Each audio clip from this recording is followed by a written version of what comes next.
Good afternoon. You're all very welcome to our event here in the Irish Human Rights and Equality Commission offices. We're delighted to be here, and I see a lot of familiar faces and a lot of unfamiliar faces. So first of all, on behalf of the PPI Ignite Network team at RCSI, Niamh Dillon and Dr. Michelle Flood, who is somewhere else in the room, and on behalf of Professor Sean Deneen, who is the national lead of the PPI Ignite Network, and ourselves in the national office. We really extend a very warm welcome to you all. Everybody has travelled here today some distance, and we extend a particular welcome to those who have travelled from overseas. We're delighted to welcome a large contingent from Denmark, and we'll hear from them later on. We have our two keynote speakers, Beck Hanley from the UK and Dr. Manoj Lalu from Canada. So quite an international lineup, and then people have travelled from all over Ireland and elsewhere in Dublin. So you're all very welcome, and we really appreciate the efforts people make to come to these sort of events. So each year, this is our third year of the PPI Festival, and it has grown strength on strength, and there's events happening right throughout the month of October. And it really is a time to celebrate what has happened, but also a big time for shared learning and for connecting and taking time out, I suppose, to look at what we've done and where we want to go to. So the event today came about for a few reasons. In Ireland, we have a big emphasis on shared learning, and you'll hear about some of that later on. And today we're going to draw on some case studies to shine a light on approaches that have been taken here and elsewhere to embed the public and patient voice in research. There is no one approach, and I think what you're going to see today are different ways of building capacity for researchers and for public and for patients to work together, and different ways of working with all the different stakeholders involved.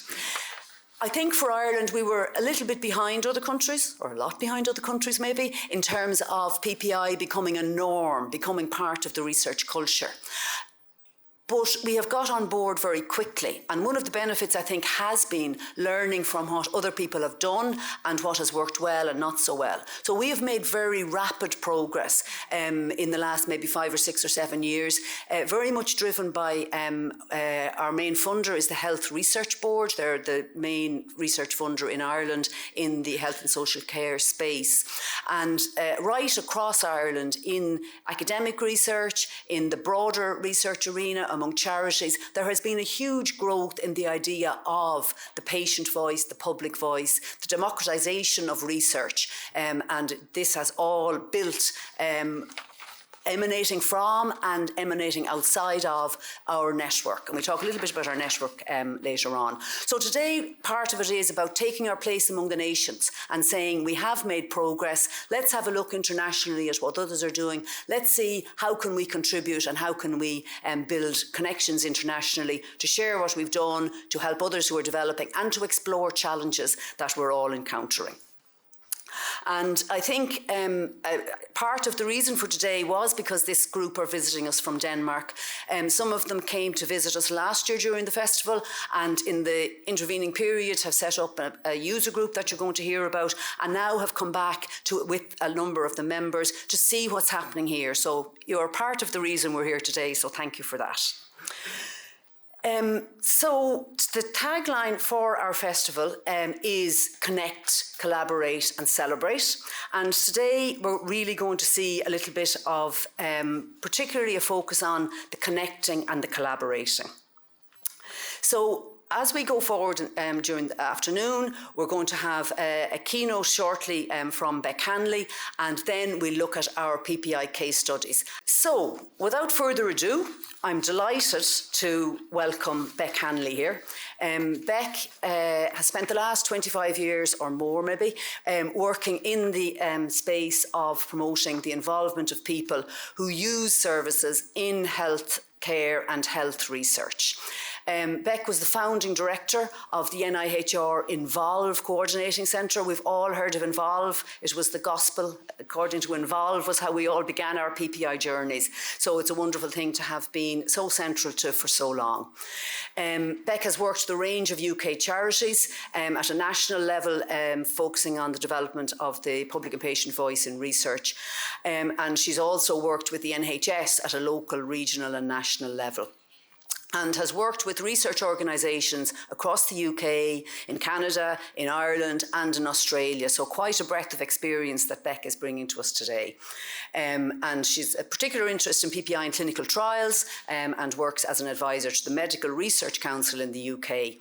So we're delighted to welcome Beck here today, and probably a number of people from the Irish Charities will also recognise her as the facilitator of the Charities Research Involvement Group in the UK, which in ways is like a sister organisation of the Health Research Charities here and their focus on PPI. So Beck, welcome, and I'll hand over to you.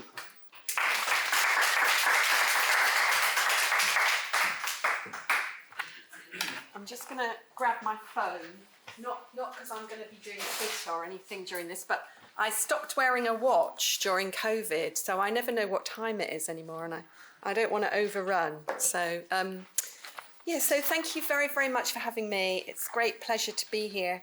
I got to Ireland on Monday, and I spent some time in Cork at the University College Cork, and then I've been in Dublin yesterday and today, and I continue to be genuinely in awe of what's happening in Ireland. I think you are all doing amazing things, and you're moving so fast. So I just congratulate yourselves, because you're really doing a great job. This is what I'm going to talk about today. I'm definitely not saying that we've got the answers in the UK. Definitely not saying that. But in the spirit of this festival's theme of collaboration, I just wanted to share with you some of the challenges that we're facing and some of the ways that we're starting to try and address those challenges. So I'm going to talk about 4 areas, and I'm assuming that some of these things will reverberate with you. And I know from what I've heard so far during the festival that people are talking about some of these things. So I'm going to talk about, guess what? Diversity and inclusion. I'm going to talk about how we capture the impact of involvement. Talk a little bit about payment for involvement, and then I'm going to talk about culture change. And with each of those things, I'm going to, just as I say, talk about the challenges that we're facing, or some of the many challenges, but also talking about what we're going to try and do. So I've been working in this field, as Edel said, I've been working in this field for about 25 years, so I reckon I should get time off now for good behaviour. But I just want to pay tribute particularly to some of the groups of people with lived experience who really pioneered this work well before I got involved. So I think some of the work started particularly in other countries with Indigenous people. So you see amazing work that's gone on in Australia, for example, with Aboriginal and Torres Strait Islander people. But in the UK and Ireland, certainly what I saw was really great stuff done by women, so promoting involvement in breast cancer research and in pregnancy and early childcare research. Involvement, people with HIV or AIDS fighting to get involved in that kind of research, particularly in the early days. Mental health service users and people with physical disabilities really led the way in this field. As I say, I started working in this field in about 1996, feels like a long time ago now. But in 2005, we set up something called a shared learning group. So the idea was to bring together charities, UK-based charities, that had an interest in involving people, not just in research, but right across the piece. And then in 2013, we set up this thing that has become known as the Charities Research Involvement Group. So just to give you a sense of how big those groups are, these are all of the organisations that are currently involved in those charities. And you can, I don't know if you can see them on there, but one of our members is the Health Research Charities Ireland, the umbrella body for the charities in Ireland looking at research. And a big shout out to Sarah Delaney and Avril Kennan. They come to our meetings, learn from us, and then they tell us about what's going on in Ireland, and we learn from you guys. So it's been a real spirit of international collaboration, which has been fantastic. So that's a kind of context of what I'm going to be talking about, the challenges and the way that we're trying to address them that I'm going to talk about now. It's not about me, it's about people from these organisations and the people with lived experience who they work with. So I just want to really credit them.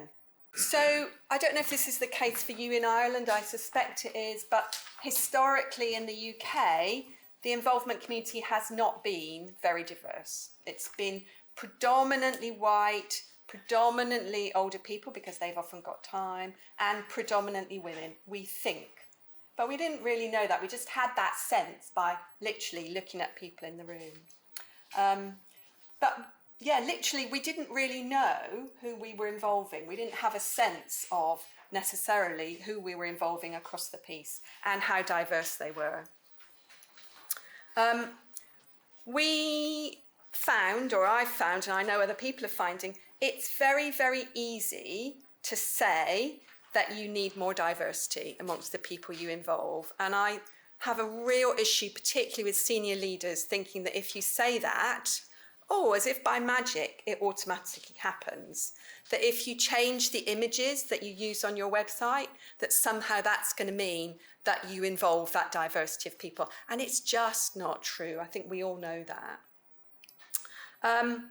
So we really need to think about what we're going to do to meaningfully involve a more diverse range of people. But as I said, it really takes a lot of time and resources. You can't just say you're going to do it and then bingo, it happens.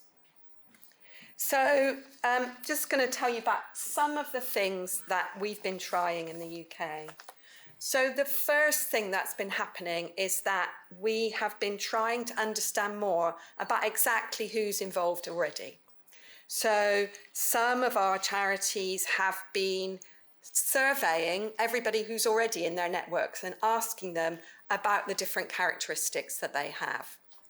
Other charities are also asking people when they sign up to get involved, tell us about you. You know, tell us, what ethnic origin do you have? Or do you have a registered disability? A whole range of different things. So we're learning about who we involve, and some charities are finding that they have a more diverse range of people than they thought they did, which has been interesting. We are also, so we're being really clear, we're trying to be clearer about who we want to involve, because I think that's another thing. It's very easy for senior leaders to say, we want to involve a more diverse range of people. But what do we mean by that? And for some organisations, that might not mean particularly people with what gets called in the UK protected characteristics. So, for example, we've got some groups in the UK that are saying we really want to reach out to people from rural communities. We've found that almost everybody we're involving comes from towns or cities in the UK. We want to reach out to people in more rural communities. Or they're finding we think that we're involving people from more wealthy communities, and we're not involving people at the poorer end of society. We're not involving people who find internet access challenging. So we want to target those people. So we need to be really clear about who it is we want to involve more. And then what else we're seeing in the UK is that there are specific projects being undertaken by some charities who are spending time and energy and money to reach out to and work with different groups of people. So a couple of examples. Parkinson's UK is, as it says on the tin, our big Parkinson's charity in the UK. Some of the staff who work there were very affected by what happened in the Black Lives Matter movement, and pointed out to their leaders that most people who were involved at Parkinson's UK in their research network were white. So they've done a piece of work which has been going on for a good 2 years now, to say, right, this is a priority community, or these are some priority communities that we now really want to meaningfully involve. And one of the communities they've decided they want to involve more is people from the African Caribbean community. So they've been going into some of our areas of London where more of those people are, and doing events in partnerships with local communities there. And that's meaning they've now got more people involved. It's very, very slow and time consuming, but it's starting to happen. Bliss is our charity for babies born prematurely or babies born very sick. And they again realised that they weren't involving very many people from minority ethnic groups, but they also realised that they weren't involving many people who weren't the birth parents. So they weren't managing to reach many dads, they weren't managing to reach many non-binary parents, and they wanted to make those a priority. So one of the things that they've done is they've used small pots of money to resource people who are working closely with those communities to get them to ask people what would help them to be involved. So it's a small step, but I think it's a meaningful one. And then just finally on this topic, which I know is a huge one, we are trying in our charities research involvement group to work together, to learn things together. So we've run training for our members to think about how do we involve a more diverse range of people. And we just last month launched this film, which was co-designed, co-produced, co-everything with people with lived experience. And it aims to reach out, or to be a tool that we can use to reach out to people from minority ethnic communities to encourage them to get involved in research. So we partly paid for that as a group, and it means that all of our member charities can now access that film and use that film, which is really exciting for us. Anybody have this as an issue? Like, how do you capture the impact of involvement? Yeah, it's such a one that goes round and round and round, isn't it? So we ask our members every year, what do you want to talk about this year? And this has been a top topic, I think, about the last 5 years. And I almost feel like I can't bear to talk about it anymore because we keep talking about it. Because there is a pressure on those of us working in this field to prove that involving people with lived experience adds value, which is interesting, isn't it? Because I don't think we get asked whether involving doctors or nurses adds value, but suddenly we involve people with lived experience, we have to prove it's useful. I've also seen, and I'm sure you have, that there are now so many tools that you can use to capture impact. It's almost like I'm just blinded by the range. My partner says this about yogurts, I say this about impact tools. There's just so many. And I think because we work with researchers, there's a pressure to produce information that's like hard information, like numbers, quantitative information, because that's what is seen to be most valuable. And I think that's really hard because we work in a field that's about relationships. So it's hard to quantify things. I also worry that if we spend too much time trying to capture impact, we don't do the work and have the impact that we're meant to be capturing. So it is a big challenge. So here's what we're doing. We've spent quite a lot of time sharing experience. I think we've probably done that one to death now, people talking about how difficult it is. We don't want to talk about that anymore. We had a big workshop on this earlier this year, and as a result, what we decided to do was to set up a project to review some of the free impact tools that are available, because some of them you have to pay for. So we completely ruled those out because we haven't got any money. But we set up a small working group, and I want to thank them because they've been amazing. And we looked at a range of impact tools. So I don't know if you can see in the tiny writing there, but we looked at all these tools. We tried really hard to act like researchers. I'm not a researcher, I'm a community worker. But we tried to be like researchers, and we scored them on different criteria.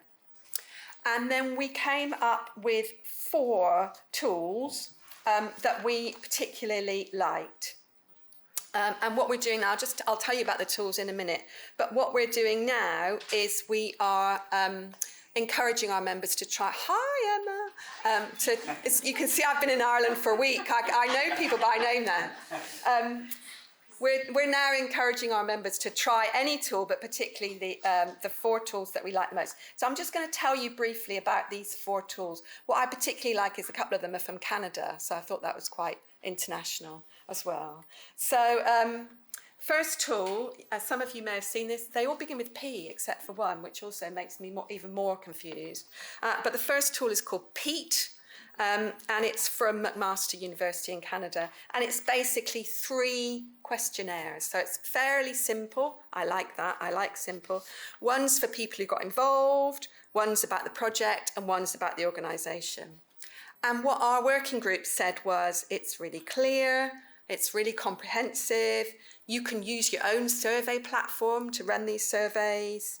And we thought that what it would be useful is evaluating involvement on an ongoing basis or on a one-off basis. We thought this could be a really useful tool. So that's the first tool.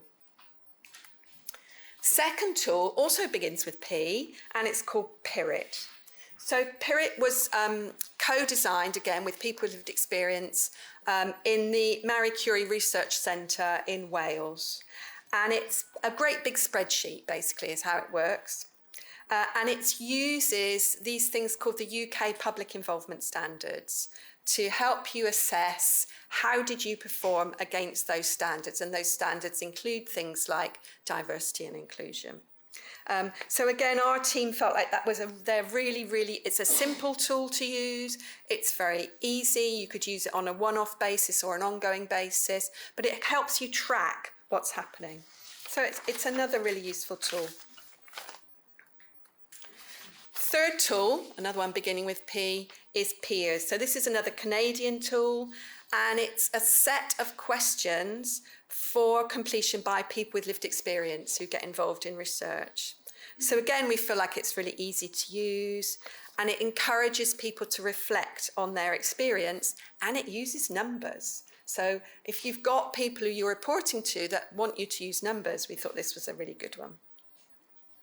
And then just the final tool, and I won't talk any more about impact, is something that was produced in the UK by the National Coordinating Centre for Public Engagement. So that's a UK-based organisation, works across universities on the public involvement, public engagement sphere, and they've produced this template. That's it. That's how simple it is. It is literally just that.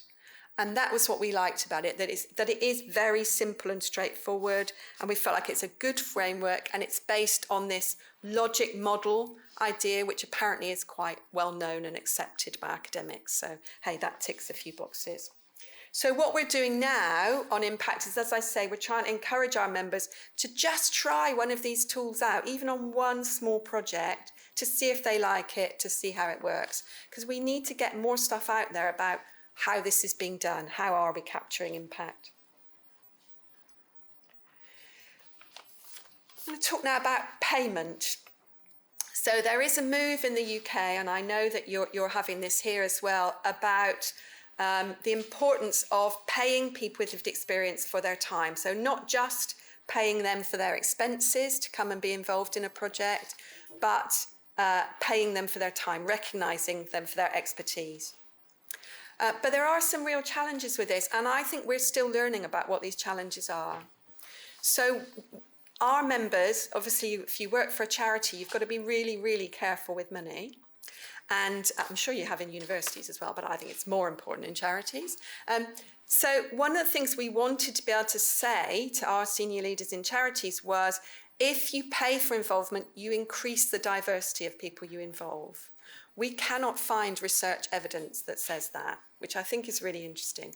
We think it's the case anecdotally, but there isn't anybody who seems to have done like a really detailed piece that you can point to about this. So there's that one. For some people, their organisation is very clear that they don't want to pay, and we think within a charity sector that's fine. You shouldn't force people to pay if charities can't afford it, particularly if they think they can't afford it in the longer term. So I don't think you can start paying people and then a year later say, sorry, we've run out of money now, we're not going to pay you anymore. So that's really tricky. There's also a real challenge for getting the policies and processes in place to pay people with lived experience. We're finding in the UK that's particularly difficult if you want to involve refugees and asylum seekers, because they are so penalised if they earn any money for whatever they do. So we're going to ridiculous lengths to pay those people. It's crazy. And the other thing, which is a new learn for us, is that we are getting what is being called in the UK more ineligible involvement. So if researchers advertise an opportunity to get involved and put some payment with it, they are getting people signing up to be involved who don't have the lived experience that they're looking for.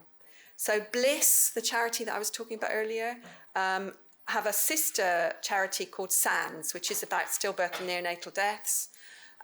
They advertised an opportunity to be involved in a research study, so not take part in, but be actively involved in, having a say in the research study quite recently. They invited 15 people to be involved. On the day they found that 13 of them actually didn't have experience of stillbirth and neonatal death, which we're not seeing those levels of what's being called ineligible involvement when we're not offering payment. So it is an interesting thing that hadn't even occurred to me. So some of the things that we're doing, we've got a shared learning group set up specifically to talk about payment, and Health Research Charities Ireland are part of that, and then sharing our learning in Ireland. And we're not just sharing what we're doing, we're trying to share policies and processes and things like that. So that's been really good. We're also sharing, we've just done a benchmarking exercise to find who's paying, how much are they paying by the day, by the hour, and if they offer payment, how many people claim it. Because if you've got to work out a budget for your involvement activity across a year, you probably want an idea about how many people are actually going to claim. We're finding in the UK about 75% of people who can be paid to be involved across charities are actually claiming the payment.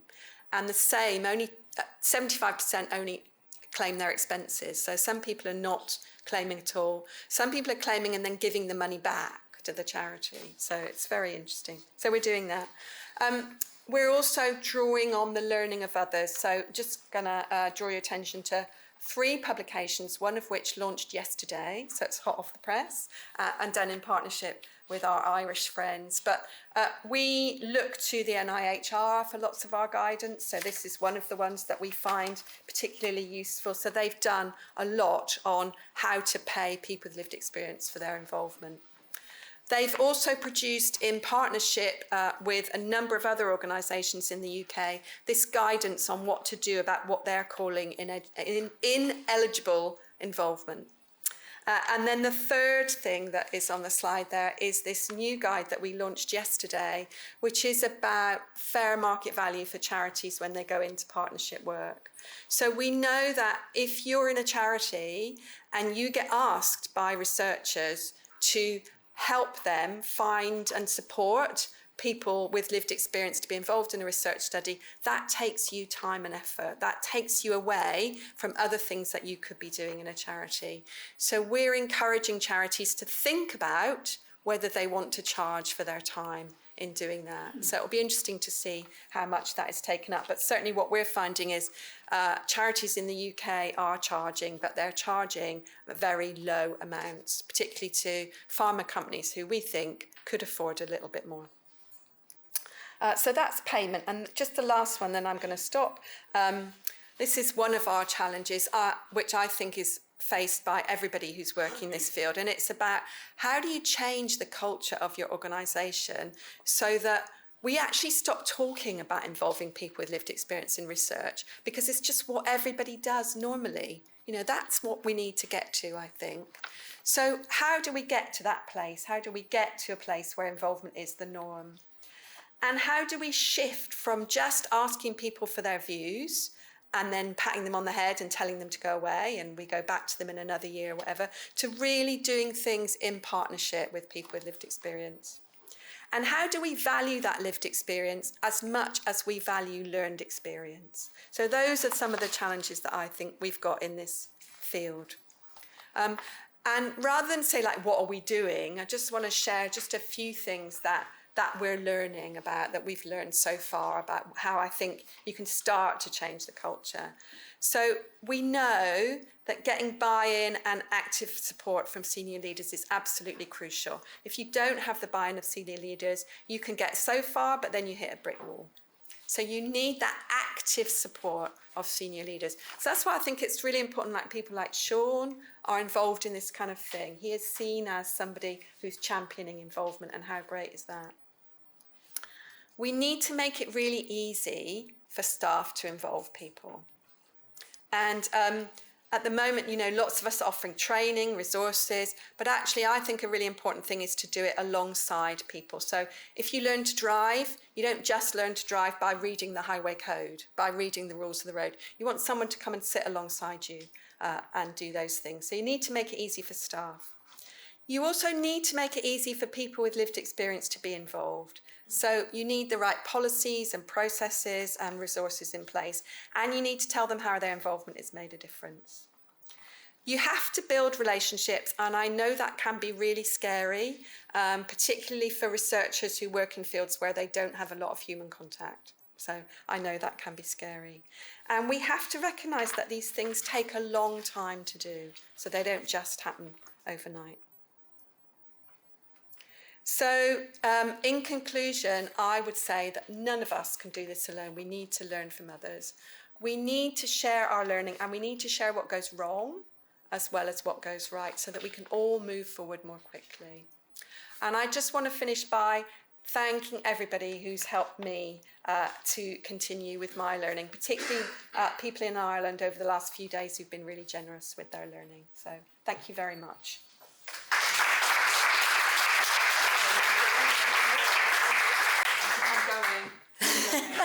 So thank you very much, Beck. We have an opportunity now maybe to have some questions for Beck.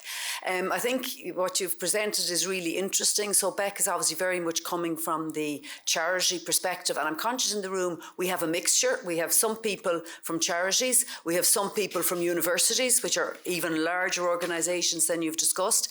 We have people who are maybe on the other side of the fence, as in they are bringing the lived experience to the table, so coming from a very different perspective. And I'm also conscious we have people from some government departments and public agencies, which is another animal. But I think a lot of the themes you have touched on apply right across the board. I should probably have explained initially that our network is at its centre got 7 universities, so very much academic researchers working with charities and individual people with lived experience and various other agencies. And maybe just from what you said, again, conscious of in the room, so the NIHR is the main funder of health and care research in the UK, very, very centrally involved. So Emily here has a mic, I think. Have we any questions from the floor? Or comments, absolutely. Anybody, what we've said, what Beck has talked about, resonate with them? Carmel up the front here. Thanks, Emily. Hi, that was fantastic. I'm Carmel Gagan. I'm involved in PPI in Ireland. And I think something that's come up, of course, is remuneration. But it's not always monetary. And do you use, like, are we cited as co-authors, co-researchers, co-funders? And the other thing is we want to be educated as well, upskilled. So we're happy to take that on board. It's not always about the money or the voucher. Do I need a microphone? Yes. Yeah, maybe stand up here, Rebecca, because we'll use that one down there. Exactly. You don't escape that quickly. No, I mean, I think that's really important. I could talk for hours about payment. We're like obsessed with it at the moment and how you can do it. So it isn't just about the money, is it? It's about many other things. As you've said, the other thing we're finding is if you work with children and young people, there's all sorts of other different ways that you can recognise people for their time. So young people who want help with their CVs or going on training courses or getting work experience. So yeah, it's huge, isn't it?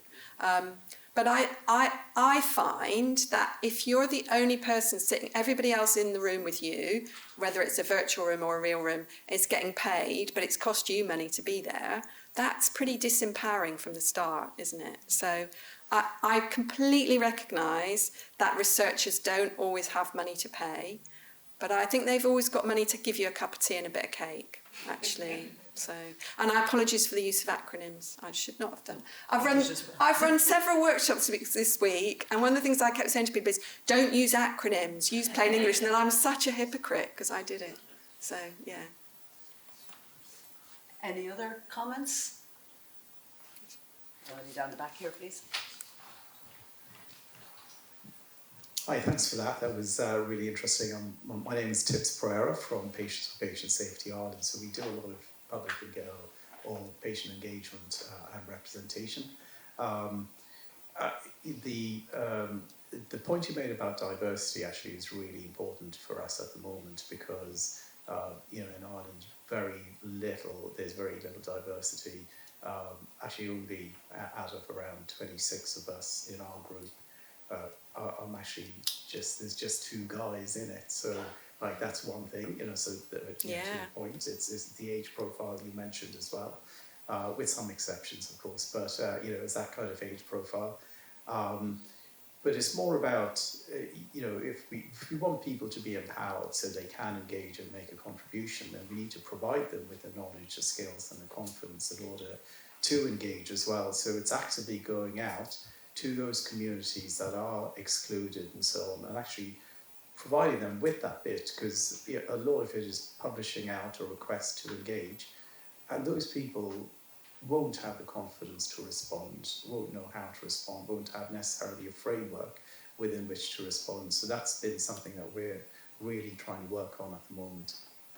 And they may not trust researchers. I mean, I don't know if that's an issue for you here in Ireland, but in the UK, that's a big issue with some of our black communities, is that, researchers haven't always behaved that well with people from different minority ethnic communities. So no wonder they don't trust research institutions to get involved. So there's a massive amount of work to do, isn't there? Yeah, but I agree with you, diversity isn't just about skin colour, ethnic origin.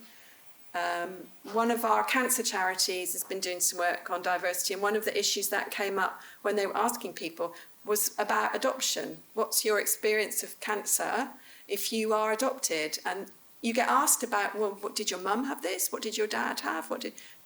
If you've been adopted, you don't know, do you? So, yeah, it's huge, isn't it? Yeah, it is. If you don't mind, just one more thing. Within those communities, it's not possible to have real representation. It's too easy to tick a box and everyone feels good about it. But within those communities, there's a lot of diversity as well, as is within any community. So, we are thinking more about how do you use the representation, but actually empower everybody so that they engage every day in the health services or wherever they have to engage. Thank you. Yeah. Okay, so thank you very much. And the good news is that we'll have a panel discussion at the end that Beck will be part of. And maybe just to wrap up on that comment and pick out one thing you said in your presentation, I think working out what diversity matters is a great theme to begin the journey. So I'm delighted now to hand over to my colleague, Niamh. Thanks very much, Edel. So this is the next part of the day. So we have 3 case studies that will take us up to the break. And just a reminder, so for anyone on this side, in case you haven't seen, there is a water fountain over here. So if you need water, just help yourselves. Okay, so first, I'm delighted to call up Dr. Emmy Racine to the stage. Brilliant. So Emmy is our programme manager from the PPI Ignite Network at UCC. At UCC, she plays a key role in supporting and building capacity for high-quality PPI within UCC for researchers and among the wider society. She is embedding PPI into the institutional policies and practices, and along with other colleagues, she co-leads the network's work focused on embedding PPI into undergraduate and postgraduate education. She has also set up and organises a PPI shared learning group for PhD students. It's also worth noticing that Emmy completed her PhD in 2020, which was entitled "It's a Nice Thing to Do, But," and this explores the methods and impact of PPI in trials. So with this short biography, it's very clear why we have Emmy to speak today about the network's approach to educating research leaders of the future. So Emmy, I'll leave it to you. Thanks very much. I feel like you just delivered my talk. It's everything I'm going to talk about in a nutshell. Thanks so much, Niamh, and thanks, Beck. That was really interesting. So as Niamh mentioned, I'm Programme Manager of PPI Ignite Network at UCC, University College Cork, for anyone that isn't familiar. So Dublin is the capital, we call Cork the real capital. That's all you need to know. So the title of today, the title was given to me by Adele, so Educating the Research Leaders of the Future, which sounds like, you know, it seems like a big title. So I'm going to talk a little bit, like Niamh said, about the work that we're doing both in University College Cork, but also as a national network around building capacity for PPI amongst PhD researchers. And before I do, I just want to set the scene a little bit for everyone here. And some of you may be very familiar with this already. But in case you're wondering what the PhD journey is all about. So anyone here that has been through this journey, you'll be very familiar that the PhD journey, it's quite a unique experience. It's quite a taxing experience. On the one hand, PhDs are students. They're expected to not have all the answers, to search, to explore, to seek out the science, and to be vulnerable enough to ask questions. But on the other hand, they're expected to be researchers. They're expected to have the answers, to be confident and capable of independent research, and to defend their research to a T. So you can see that kind of dichotomy. So that really sets the scene for a lot of the PPI capacity building work that we do, because that dichotomy can cause very unique challenges for PhD researchers. So the seed for all of this work was really set, as Niamh mentioned, during my own PhD experience. So my PhD was looking at the methods and impact of PPI in trials, 3 years, 2017 to 2020, and it was kind of a little bit meta in a way, because I was doing PPI to research PPI. So there was a lot of PPI going on.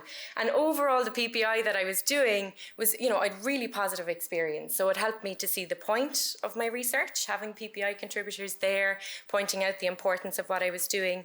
It boosted my self-esteem as a researcher. It provided additional outputs for dissemination, so blog posts, videos, podcasts, you know, there was all sorts of different things going on because I had PPI contributors involved. It saved me time in the long run. So PPI contributors really helped me to stick to my deadlines. They were a lot stricter about deadlines than my supervisors were, and that really helped me. And it also helped me to foresee potential problems down the line, you know, whether it was maybe recruitment or retention or, so really, and I will say these are all quite selfish kind of reasons for doing PPI in PhD research. It also strengthened my research to supervisors, to peer reviewers, to PhD examiners, reduced the social isolation of doing a PhD. Doing a PhD can be quite a lonely place, particularly if you're not linked in with the research unit or team. And having that team of PPI contributors was just a really lovely peer support network. And then also strengthened future research funding applications, job applications. You know, the job that I'm in now, I wouldn't be in if it wasn't for my PPI experience during my PhD. So overall, overwhelmingly positive. But saying that, there were a few negatives. Not with the PPI itself, but with the fact that it was really the beginning of PPI as we know it now in Ireland. So back in 2017, as far as I was aware, and I still am aware, I was think I was the only PhD student in Ireland researching PPI, and maybe even including PPI. There may be others, I didn't know of them at the time. 2017 was just when the HRB was funding the first phase of the PPI Ignite funding, but that funding was very much delivered to individual universities, and the university UCC that I'm in didn't receive, they weren't successful with that round of funding. So there was no real PPI support in my university. And it was really kind of localised pockets. There was, it was starting to happen, but there wasn't too much going on in my, and of course, Adele, your head was melted by me at the time because I kept reaching out. Adele was my go-to person for all my questions. So there was very little peer support. My supervisors knew PPI was a really important thing to do, but they hadn't done it themselves, so they weren't quite sure what else to, advise me on. So everyone knew it was a good thing to do, but there was really that lack of support and awareness and the follow-on support. So I went abroad for quite a few training programs, went to the UK, Scotland, and they were all fantastic. But when I came back, I was on my own. There was no one to ask those kind of follow-on questions or the nitty-gritty bits and pieces. So by the time I'd come to the end of my PhD, I really had this kind of realization that I was committed to PPI. I was converted. I was doing PPI for PPI, and it was, I was willing to go abroad and do these training courses, and I wanted to do it meaningful. But for the students that were being encouraged to do PPI in their PhDs, but they maybe weren't so committed, or their topic of the PhD was something completely different, yes, it's the right thing to do, but there's a real risk of tokenism if they don't have the right training and the right support to go with it. And we can make the same parallel with research in general. If funders are expecting PPI and we don't have that training support, there's a real risk that we could do more harm than good.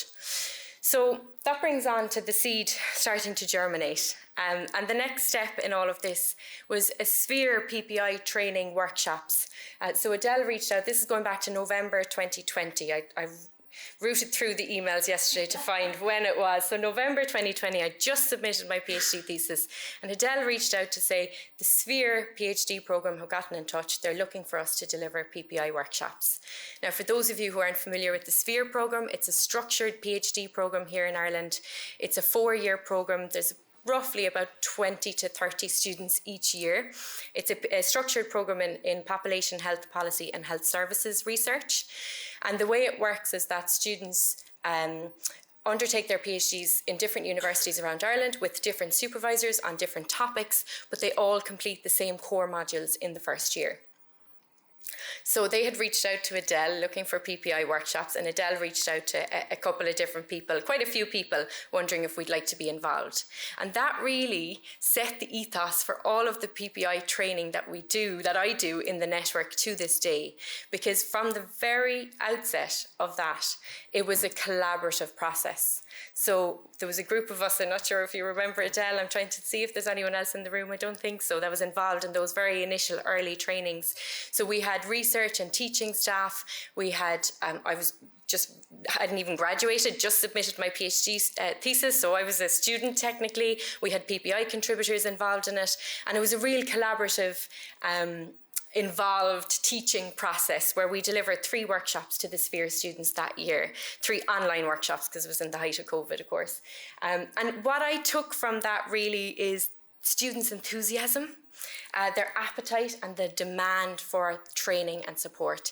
We received so many emails after that first training with questions and things people wanted to follow up on. So there was you could feel there was a buzz around this, and we've been doing that training every year since then, so we're in our 4th year now. And it really set, like I say, the ethos for a lot of the PPI capacity building that we do. So shortly after that training session, I set up a PPI shared learning group for PhD researchers, because coming from that training session, really realised it's that peer support piece that's missing here. We can deliver training workshops every month, every couple of months. We can do online, we can do in person, we can do small groups, we can do large groups. But it's that ongoing support that a lot of students need when they have nitty-gritty questions or when they're looking to learn from each other. So I set up this online online PPI shared learning group. And it still meets to this day. So it was set up in early 2021, and we're still going 3.5 years later. It meets online on Zoom and the last Friday of every month. It's open to PhD researchers at all stages, anywhere in the world. It's really an opportunity for students to keep up to date with the latest PPI research, best practice approaches, and also a forum for members to discuss their own PPI plans and experiences, if they want to do that. There's no pressure in the group. Some people keep their cameras off, microphones off for the first couple of sessions, and they just don't want to be seen or don't want to speak. That's absolutely fine.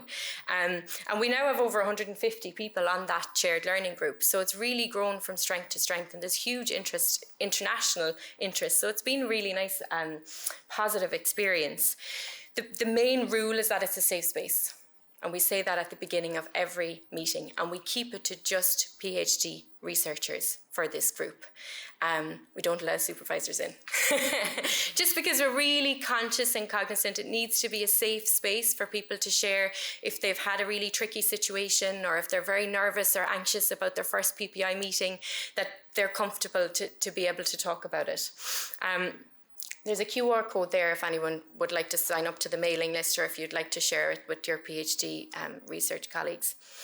So next in this then was kind of a one-to-one PPI support clinics, because what I was seeing through the shared learning group, and I don't know if you've had this experience, Beck, with the shared learning groups you're involved in, they're great for that peer support, chatting, discussing, but if somebody has something really specific and something that's really individual to their own context or their own research project, often they'd prefer to follow up with you after the session.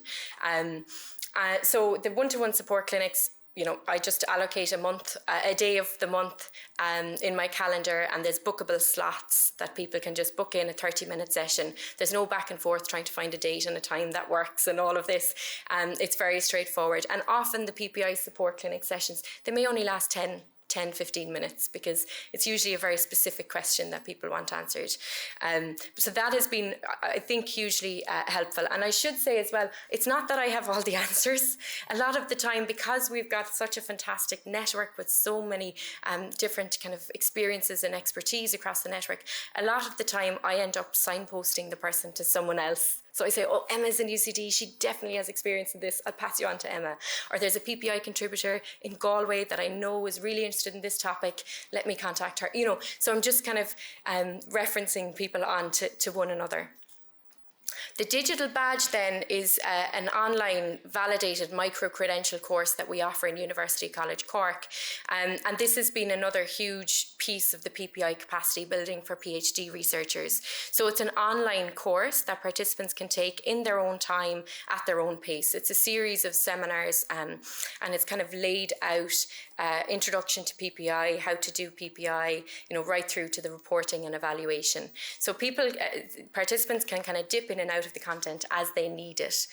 It's open to researchers at all career stages, and it's open to non-researchers as well. I suppose the content is geared towards researchers mainly, but it's definitely relevant to people outside research or to PPI contributors or patient advocates. And it's also open to those within and outside UCC. So you can earn this micro-credential. It's free. And again, there's a QR code there if you want to go in and have a look. Next then in the journey, and I think this is where really the tree started to really get kind of that solid grounding and started to grow its branches. And this was a 5 credit, so it's an accredited module for postgraduate students that we developed as part of our network program of work. This was a module that was co-developed, co-delivered and co-evaluated. So like you said a minute ago, Beck, co-everything. And this module was part of Work Package 2 of the National PPI Ignite Programme of Work. And Work Package 2 is all about embedding PPI into undergraduate and postgraduate education. We're 3.5 years into this work. The first year was very much spent brainstorming, workshopping, and mapping exercise. We published principles for PPI education and learning outcomes for PPI education during that first year. There's links to them here. The second year then we prioritised that we were going to work on this specific module, and we started designing it. And year 3 then we led the co-development process and then the pilot and the evaluation of the module. So lots of brainstorming. We'd over 40 people involved in developing content for this module. So that included academic staff, research, teaching, organisation representatives from charity organisations, voluntary organisations, the non-profit sector, PPI contributor, individual PPI contributors and patient advocates. So it's a real collaborative development process. Lots of brainstorming. In the end, we decided on 8 2-hour workshops, and these are the topics of the workshops here. So it's taking the student right through from that introduction to PPI. What is PPI? Why do I need to do it in my research? Right through to the reporting and evaluating the impact of PPI. We co-delivered the module pilot with RCSI in April. The results of the pilot were extremely positive. We evaluated it with students, and I should have mentioned we had 6 individual PPI contributors deliver guest presentations and co-facilitated some of the workshops. And we also had representatives from charity organisations as well in the delivery. So co-delivered. The evaluation was extremely positive. It's now available as a network resource. So for any of the universities tied with the network, this content is there and ready if they want to roll it out within their institutions. And UCC and RCSI are going to co-deliver it again in April 2025. And of course, we're happy to share learnings on the module with anyone who is interested.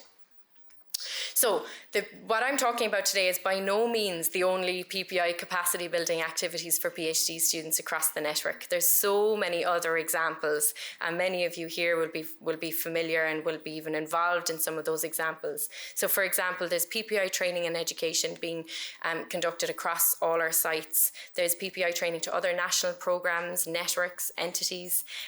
Quite a lot of our members are involved in doctoral networks, international doctoral networks, for example, the Marie Curie doctoral networks, and across the network there's one-to-one support and advice provided to PhD researchers. So there's a lot going on, but the fruits, or the tree, I think, started to blossom when I realized that students were taking ownership of all of these activities and started doing things for themselves. So say, for example, there's a group of CDP students, a group of chronic disease prevention. I know, Sean, you're very familiar with the group. And they produce their own guidance for PhD researchers around PPI. And that guidance is up online. There's a QR code there. But, that was such a seminal moment for me, because I thought, I don't need to speak anymore. They're speaking for themselves and they're doing this for each other. So it's really fantastic. Similar to this, back in 2023, during the PPI Ignite Festival, a group of PhD students came together and really designed a whole program, a whole seminar series program across Ireland with different events specifically for PhD researchers, online, in person, all sorts of different events. So that was, huge. And then we also see PPI or PhD researchers coming together and establishing shared PPI groups. So researchers that are working on similar topics, rather than us all having our own groups, we come together and we share the work, and that's been really positive. And just on Tuesday this week, we had a national PPI and PhD research symposium in UCC. So that was another kind of seminal moment of a lot of this work. The fruits of all of this, like you say, Beck, it's very hard to measure impact. These are very much anecdotal impacts, the fruits on the tree. What I've been seeing and hearing from a lot of the people involved in all of this, I'm seeing PPI contributors who are actively contributing and improving PhD research. I'm seeing PPI contributors who are comfortable interacting with early career researchers. And this was actually mentioned to me just yesterday at an event we had in Cork, where PPI contributors mentioned, being involved in PPI with senior PIs or professors can be quite a daunting experience, just because the title of the person in the room. Whereas when you're involved in a PhD project or an early career research project, it's a different vibe, it's a different atmosphere, it's a bit more informal, and they're much more kind of willing to take, they're not as protective about the research that they're doing. So I thought that was a really interesting observation, that it can be a great place for people to start, because everybody is learning together about the research. They're finding their voice and in some cases surprised that it's being listened to. So this came up early in the week when a patient advocate said to me, I couldn't believe they made the changes that I suggested, you know. They're championing PhD research. PhD research can be a bit of an elusive, you know, for those of us outside the bubble of academia, it's lovely to see people kind of with that increased understanding of what PhD research is. For the researchers themselves, I'm seeing researchers who are advocating for PPI now at every given opportunity, whether it's in their viva, whether it's a conference presentation, whether it's chatting to somebody in the hall, in the office, you know, they're wanting to talk about PPI and the difference it makes to their research. I'm seeing PhD researchers who are publishing on the process and impact of the PPI in their PhD. Those that are applying for seed funding and grant applications to do more PPI, and those that are bringing PPI forward in their new positions. So a lot of the PhD researchers that started out with us 3.5 years ago, so say for example the cohort of the Sphere training that we delivered, they're now submitting their thesis and applying, graduating and applying for jobs. And I'm seeing and hearing from them that they're applying for jobs they never would have applied for if it wasn't for the experience of PPI in their PhD. So it's changing the direction of their careers. Those that are sticking with research and staying in academia are bringing PPI with them into those roles. So it's a lovely thing to kind of to see and to witness. Research process, definitely seeing research conduct that's more accessible, inclusive, acceptable to the people that they're focusing on. I heard of a study the other day of a PhD researcher who was recruiting through mother and toddler groups, and her PPI contributor suggested that she would bring along a childcare professional so that when she went into the mother and toddler group, there was someone there to play with the kids and do activities with the kids, and she could actually talk to the mums and the parents and recruit them into her study. So really simple suggestions, but it's making it so much more accessible and acceptable. PhD topics that have been completely changed because and it has made them more patient focused or more relevant to the patients at their heart. And also supervisors that are becoming more interested in PPI and starting to embrace it in their own research. So the PhD researchers are the advocates for PPI, and it's being translated in that way. So lots of different anecdotal impacts. And I just finish on this slide. I think really what a lot of this work has been about is about creating safe spaces for researchers and learning communities. So it's not about training where they're told what PPI is and how to do it. It's training where they're told, reach out to each other, learn from each other, and that peer support. And I'll just leave you on this quote, which I received earlier this week when I reached out to members for a quote on the shared learning group. And this is exactly what I intended the group to do. So I was really happy to receive this quote. So I'll leave it there.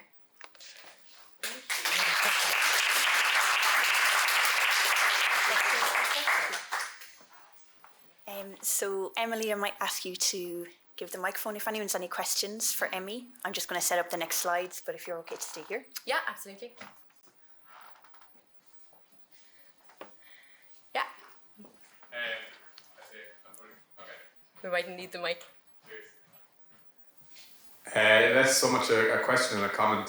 Just to say that I was in the shared learning group for PhD students, and it was a fantastic experience. It was not just in regards to support, in regards to PPI, but just great to feel part of a larger community of PhD students who are looking at research in this way, and being able to talk about that. And again, just having a space for PhDs, and then having the event in 2023 when the Ignite Insight PPI PhD students events were on. It was great just to be able to bring people in, who they were intended for PhD students, so it was kind of an opportunity to bring people into the world and let them come in and explore it in kind of a more relaxed setting. So I know I hosted one of the events as part of it, and there were definitely a couple of people who came along to that, and as a result of it, kind of started their own PPI journey.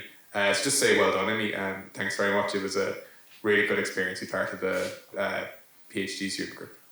And it's a great example, Padraig, of when I talked about job opportunities, you know, PPI opening up different job opportunities, because here you are, Programme Manager of Trinity College Dublin, so it's amazing, it's brilliant.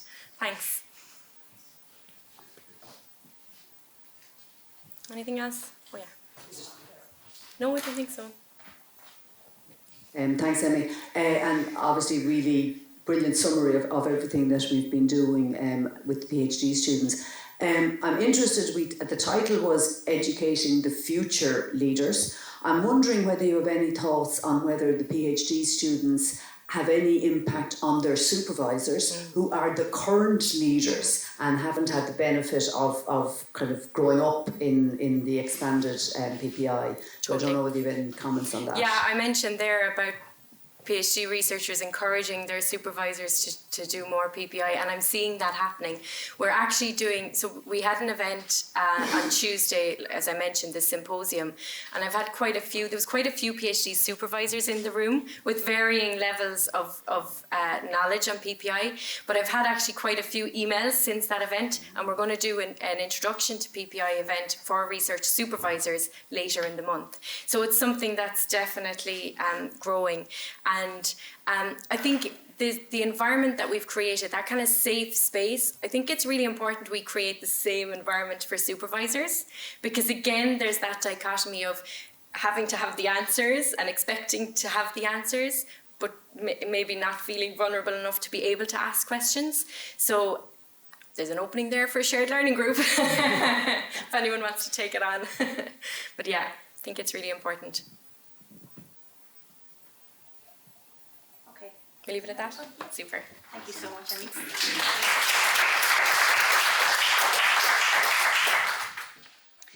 Okay, next we have two speakers.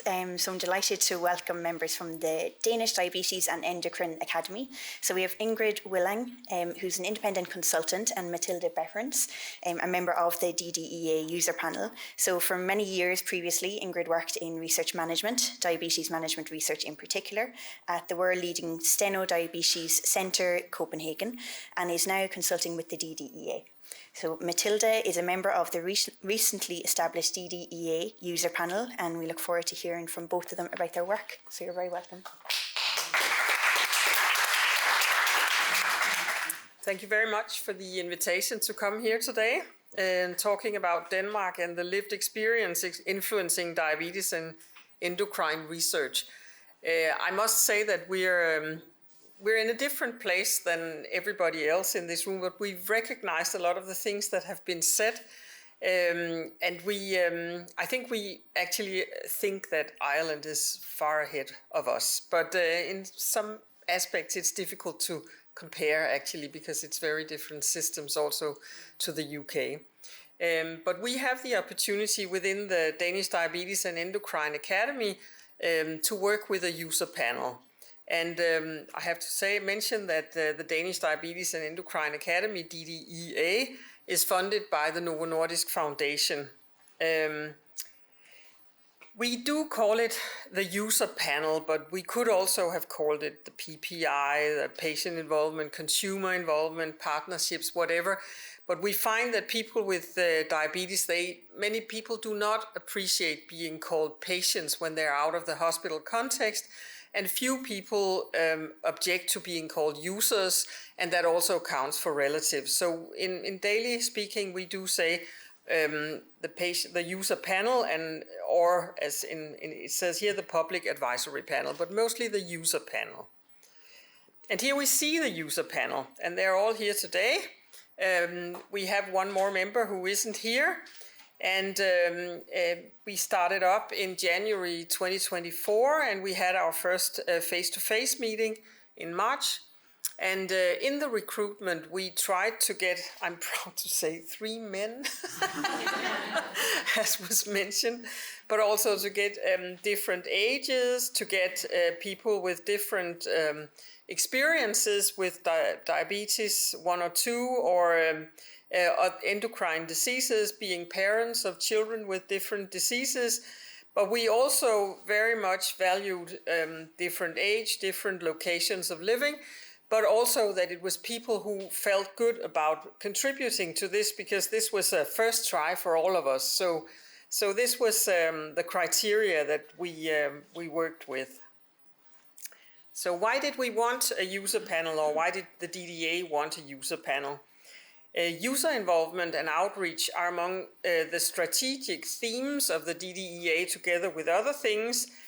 So it was actually something in the 2023 plan that was important. And it's not just anything. DDEA has a lot of influence on research within this research area. Just from in the first period, with the two periods of 5 years from 2012 to 2022, there's been granted 135 PhD scholarships and 83 postdoc fellowships. We've had 30, DDEA, keep saying we, I feel motivated, 36 visiting professors, and that's actually quite a lot. That does create an influence on the research in the area. So it's not just a small funding body. The ultimate aim of the DDEA is to produce excellent research within this area, and to do it through education and grants. So it's PhD courses, it's postdoc courses, it's networking, it's events, seminars, conferences, and in that period of time, there were more than 275 education and networking activities, and more than 11,000 people were involved in this. So this has a lot of influence. So it's really worth thinking about what PPI or user involvement could do in this connection. So we started off with an initial workshop in May 2023. And as I've been working a lot together with Professor Sean Deneen, he was invited as being an expert in PPI, and we were very, very inspired by that. We called the event Public and User Involvement in Danish Diabetes and Endocrine Academy, with the key activities education, networking, communication, and grants. And then the keywords were why, how, and when. Out of that conference, with a lot of speakers and a lot of group work, there was an inspiration catalog produced for public and user involvement in the academy. And there was a lot of, it's many pages long, but the key messages was that if we want to have user involvement, we should strive to have fair play, to make open the expectations and framework on both sides, the users and the researchers, to be quite sure what is user involvement in this specific context, and to what extent are things negotiable. And also, what is the goal of this user involvement? Is it for real, or is it tokenistic? So that's the ethos, or what to say about the values that we build upon. To make clear what these things contain, the DDA is a rather conservative institution or a funding body with a board of directors that are kind of conservative. So we cannot just say that whatever we agree on will be done, because we don't know if that will be done, but we will try. And we will definitely be loyal to each other. So the aims for the DDEA user panel is to facilitate bridging to society, for example, with the research results, and to promote user involvement in research, but also in planning of research and in planning of events, the type of events, seminars, communication, etc.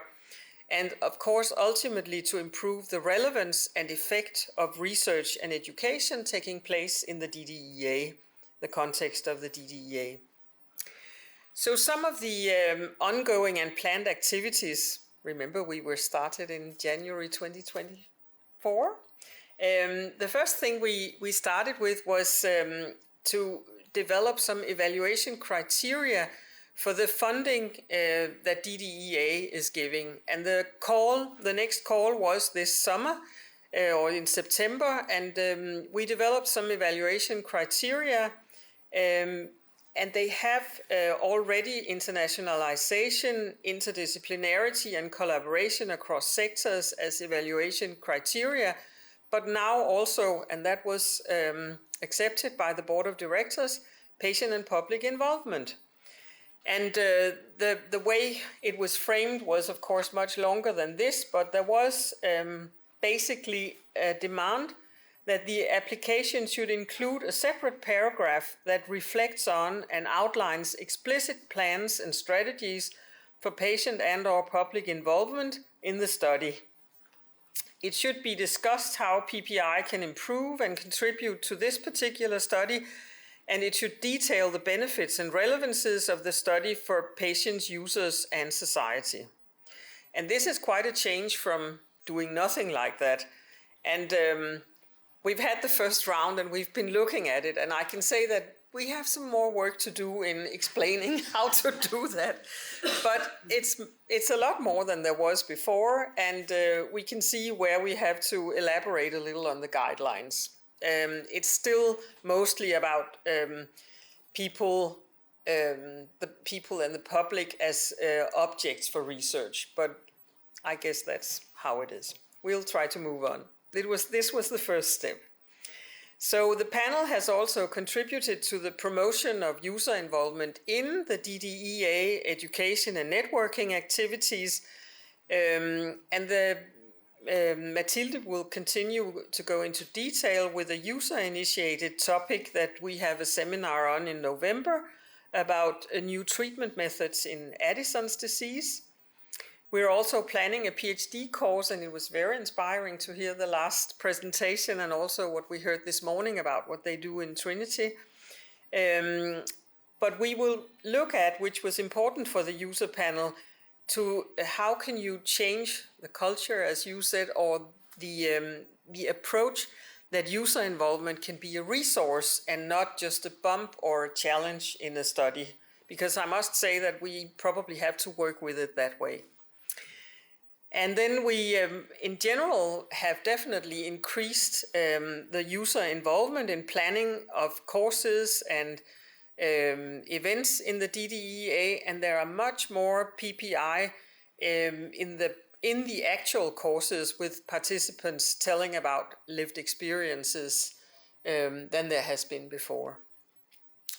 And the big thing that we're also going to look at soon is to the next period. From 2027, we hope to get another period of funding from the Novo Nordisk Foundation. And for that application, we need input from the user panel on the strategy for the next academy. And we've already started to discuss that.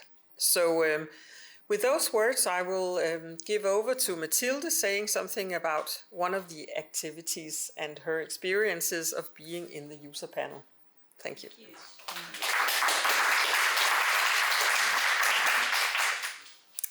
Yes, thank you very much also for inviting me to give a user point of view. So just a little bit about my way into the user advisory panel at the DDEA. My personal experience is being a close relative to a person that was diagnosed 10 years ago with Addison's disease, which was life-changing for him and for everyone around him. So I felt the need to gain knowledge and understanding of the disease and to help improve the lives of people that was diagnosed with Addison's disease. So I entered into a voluntary work in this field through the Danish Addison's Association, which is a voluntary patient organization.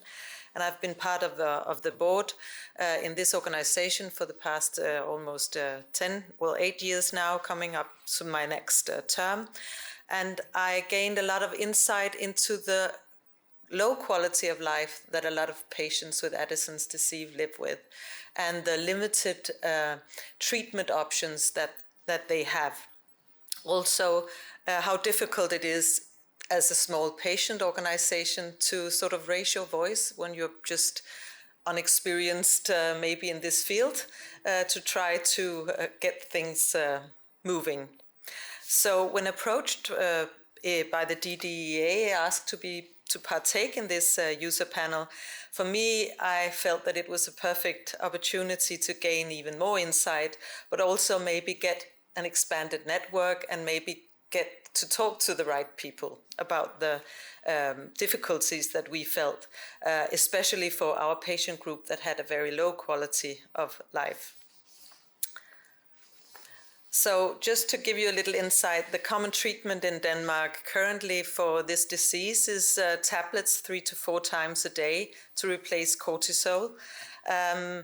And it sounds as a good treatment, but for a lot of our patients, they are outside the workforce. They don't have any quality of life. They don't have energy to do have a social life. So in Norway, for instance, they have pump treatment. And some other countries use pump treatment as well. So we've been trying to raise the idea of maybe doing pump treatment as well in Denmark for some of the people that does not have any quality of life in the tablet treatment. So I felt that this was maybe my way of challenging this through the user panel. So this is just some of the challenges that we've seen. Being a rare disease, it's not always even a question of getting user involvement diversity-wise. It's getting someone, at least someone, to get involved. So we're on a different stage now than maybe you are here in Ireland. And also we've felt that the patient voice can be viewed as an unwelcome disturbance. And we're trying to make researchers, PhD scholarships, and everyone understand that we have some level of expertise also to bring to the table. So the current situation is that there are no medical devices to sort of self-measure the cortisol level in the blood. There are also no pumps developed for this kind of treatment, and there are no medical products for this treatment. So we need someone to want to research into this, even though we are a small group of patients, and even though there is probably little financial gain, which is always a challenge for rare diseases as such. So we have had some very resourceful patients that did not want to wait for researchers to start. So these are examples of a very resourceful patient in our organization who started, he has some IT engineering skills, and he was desperate to gain some quality of life. He was not able to work, hardly take part of his family life, and he had no social life at all. So he started doing 3D printed pumps. And these are the first, second, and latest pumps that he developed himself. He then used the Solocortef, which is an emergency injection dual vial that you can use if you have an Addison crisis.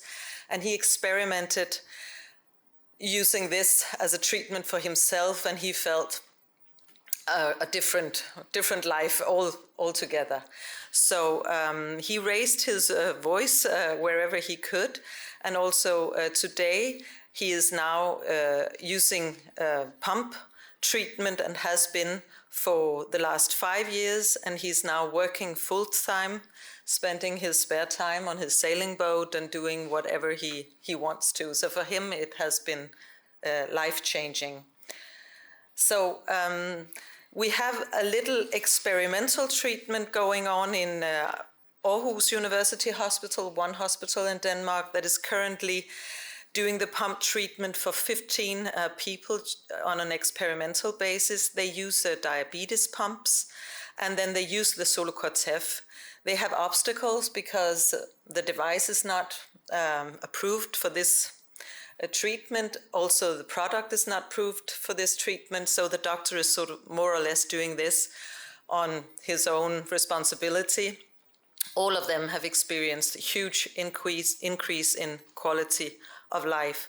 So from a user perspective, it seems within reach to offer pump treatment to the suitable people who would like to try this. And we've also seen that the people who are now using pump treatment, they have decreased the dosage, some of them up to 50% a day.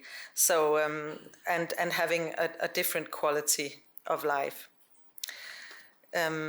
So my idea was to take this pump treatment to the next level through the DDA user panel. So when we had our face-to-face meeting, I presented the idea of doing some kind of pump seminar, and I was very surprised and happy to see that this was accepted, and I would not have been able to do that through my patient organization alone. So this was directly a consequence of my involvement in the DDA user panel. So we are now setting up a seminar that will take place in November. We started off by forming an organizing committee. So this has been done completely in a partnership, and it's been co-developed and will be executed in November.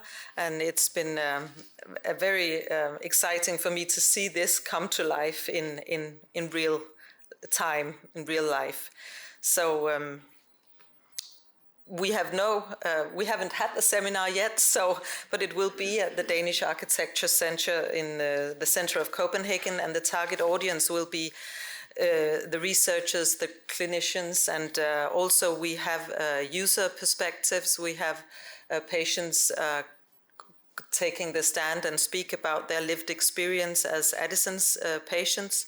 And I hope that this will also, taking into the psychosocial aspects, that this will be a highly relevant seminar from a user perspective, and hopefully also getting researchers interested into taking this to a different level than where it is today. So conclusively, just looking to the future, I'm just very excited to see when this will come to life in real time, and hopefully the limitations that we see now in approved medical devices and products, they should not be a reason for this not to be a treatment option. So I hope that the seminar may be the stepping stone to move this forward. And I'm also happy to join forces with my fellow users in the panel to see how we can take this new panel into different areas of expertise. So yes, I think that concludes my experience.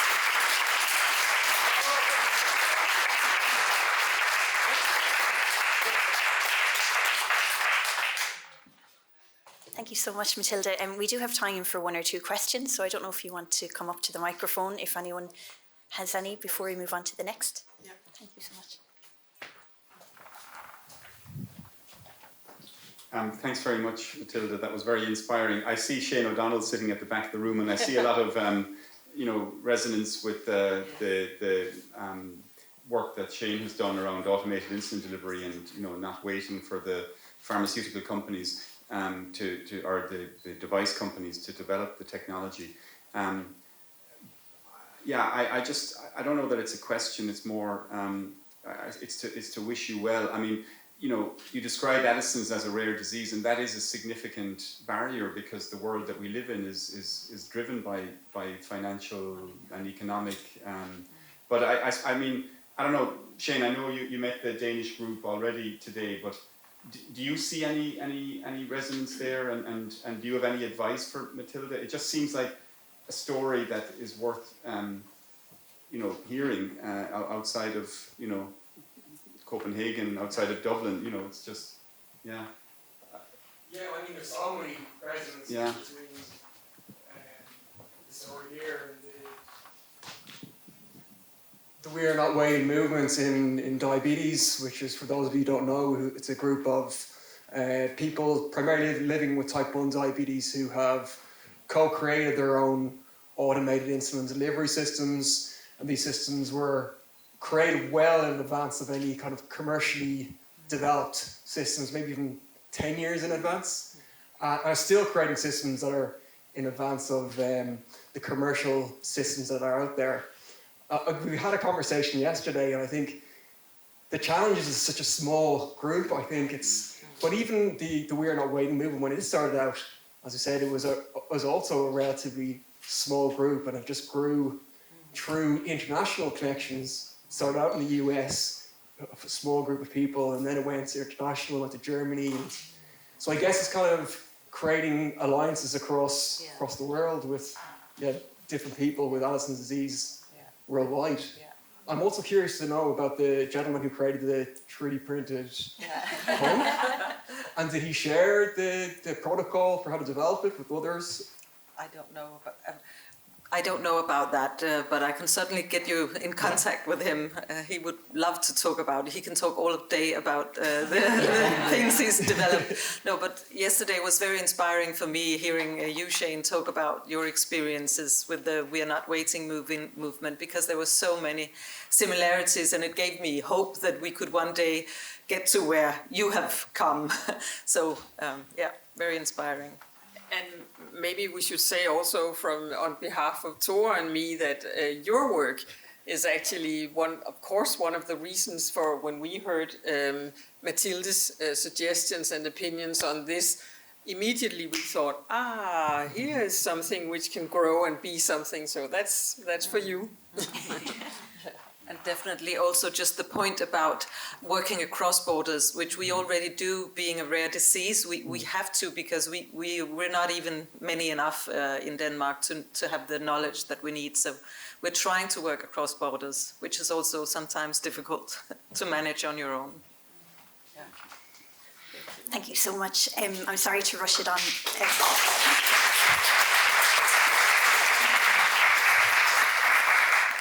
But we do have members from the DDEA on the panel after the break, so look forward to more conversation.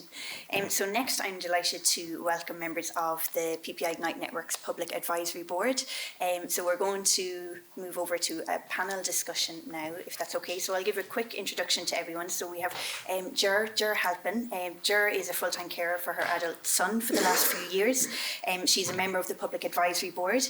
Before that, Ger worked as a housing liaison officer for the local authority. She's passionate about social justice, particularly in healthcare, and in the power of adult education and community development to shape change in society and research. Thank you so much, Ger. We have Carmel Gagan. So Carmel first got involved in PPI in 2016. She became primary carer for her mum Angela in 2010 and cared for her mother until the end of her life. So this life-changing experience began Carmel's advocating for the voice of persons with a disability and the primary carer family members. Her advocacy work led her to become a strong PPI contributor, initially in dementia, but drawing on various different life experiences, and she now contributes to research in many different domains. And lastly, we have John Gaffey. So many of you will know John in the room. So he began his involvement with PPI as a PPI contributor in Galway in 2018, where he shared his input into the early stages of PPI Ignite from his perspective as a young person. Not quite so young now, John. He now works in the network's national office, helping the PPI Ignite Network to normalise PPI in the Irish research culture. In the context of today's discussion, he leads on the logistics of the Public Advisory Board and supports PAB meetings and communications. And I just say, as a programme manager, we'd be totally lost without John's input for everything that he does. So, over to you. I'll just turn on these microphones. Yeah, I'm actually going to take over the moderating. And thanks to Niamh. So, I just feel very privileged to be, in the lead role for this network, and today's symposium and indeed this whole month, is shining a light on the talent and the great work that's happening. It's difficult to change the world, and that's why it's if it were easy, it would have been done before. But trying to change the way we think about research and fund it and deliver it. For this section of the day, we're going to, as Niamh mentioned, we're going to shine a light on one part of our network that didn't exist at the beginning of phase 2. Our Public Advisory Board was established in 2022, and we're going. It's a journey, and we're maybe slightly ahead of Denmark, but we're slightly behind the UK. This is not a new concept, but So please feel free to put your hand up, not at the end, but at any stage during the next 20 minutes or so. Thanks to our panel for stepping up to help with the discussion. So it's really to reflect on, and I'm interested in the plurality of the word public. I often hear people, especially in the UK, say publics. Never quite understood that, but anyway, we're going to. So the lived experience maybe is what some people have by virtue of a condition, but the public voice is also important. It's lived experience of life, I guess, and that's what we have tried to capture and tried to learn from in our PAB, our Public Advisory Board. But maybe if we start at the beginning, John, how was this all set up? Thank you. So I suppose the first thing to know about the Public Advisory Board as it exists now is that it was inspired very much by the what was called at the time the Public Advisory Panel in 2018. And so that was in Galway. There was a public advisory group that was helping to inform the work being done by the Galway Ignite team. And then once we began the PPI Ignite Network, there was a strong feeling that we should continue to strengthen the public voice in the work that we were doing. And so because of that, the Public Advisory Board was planned from the beginning of the Ignite Network. And so what that meant was that when we started in summer of kind of 2021, we began by creating a working group that was in charge of the question of how do we set up a PAB. That group included PPI contributors, 2 PPI contributors, program managers, and also a member of a member who coordinated a hospital patients council, which brought a very kind of independent but new voice in, including all the network members. So I suppose the first step on that process then was the creation of the running of a PPI contributor workshop from that working group. And the purpose of the workshop, I suppose, was to get everyone together, PPI contributors together, to kind of tease out questions about what a PAB should look like, but also what characteristics of PPI contributors should we look for when inviting members to the PAB. Questions of what kind of diversity of people should we have in our PAB, as well as, I suppose, most importantly at the time was how do we begin the process of inviting. And so we learned a lot from that kind of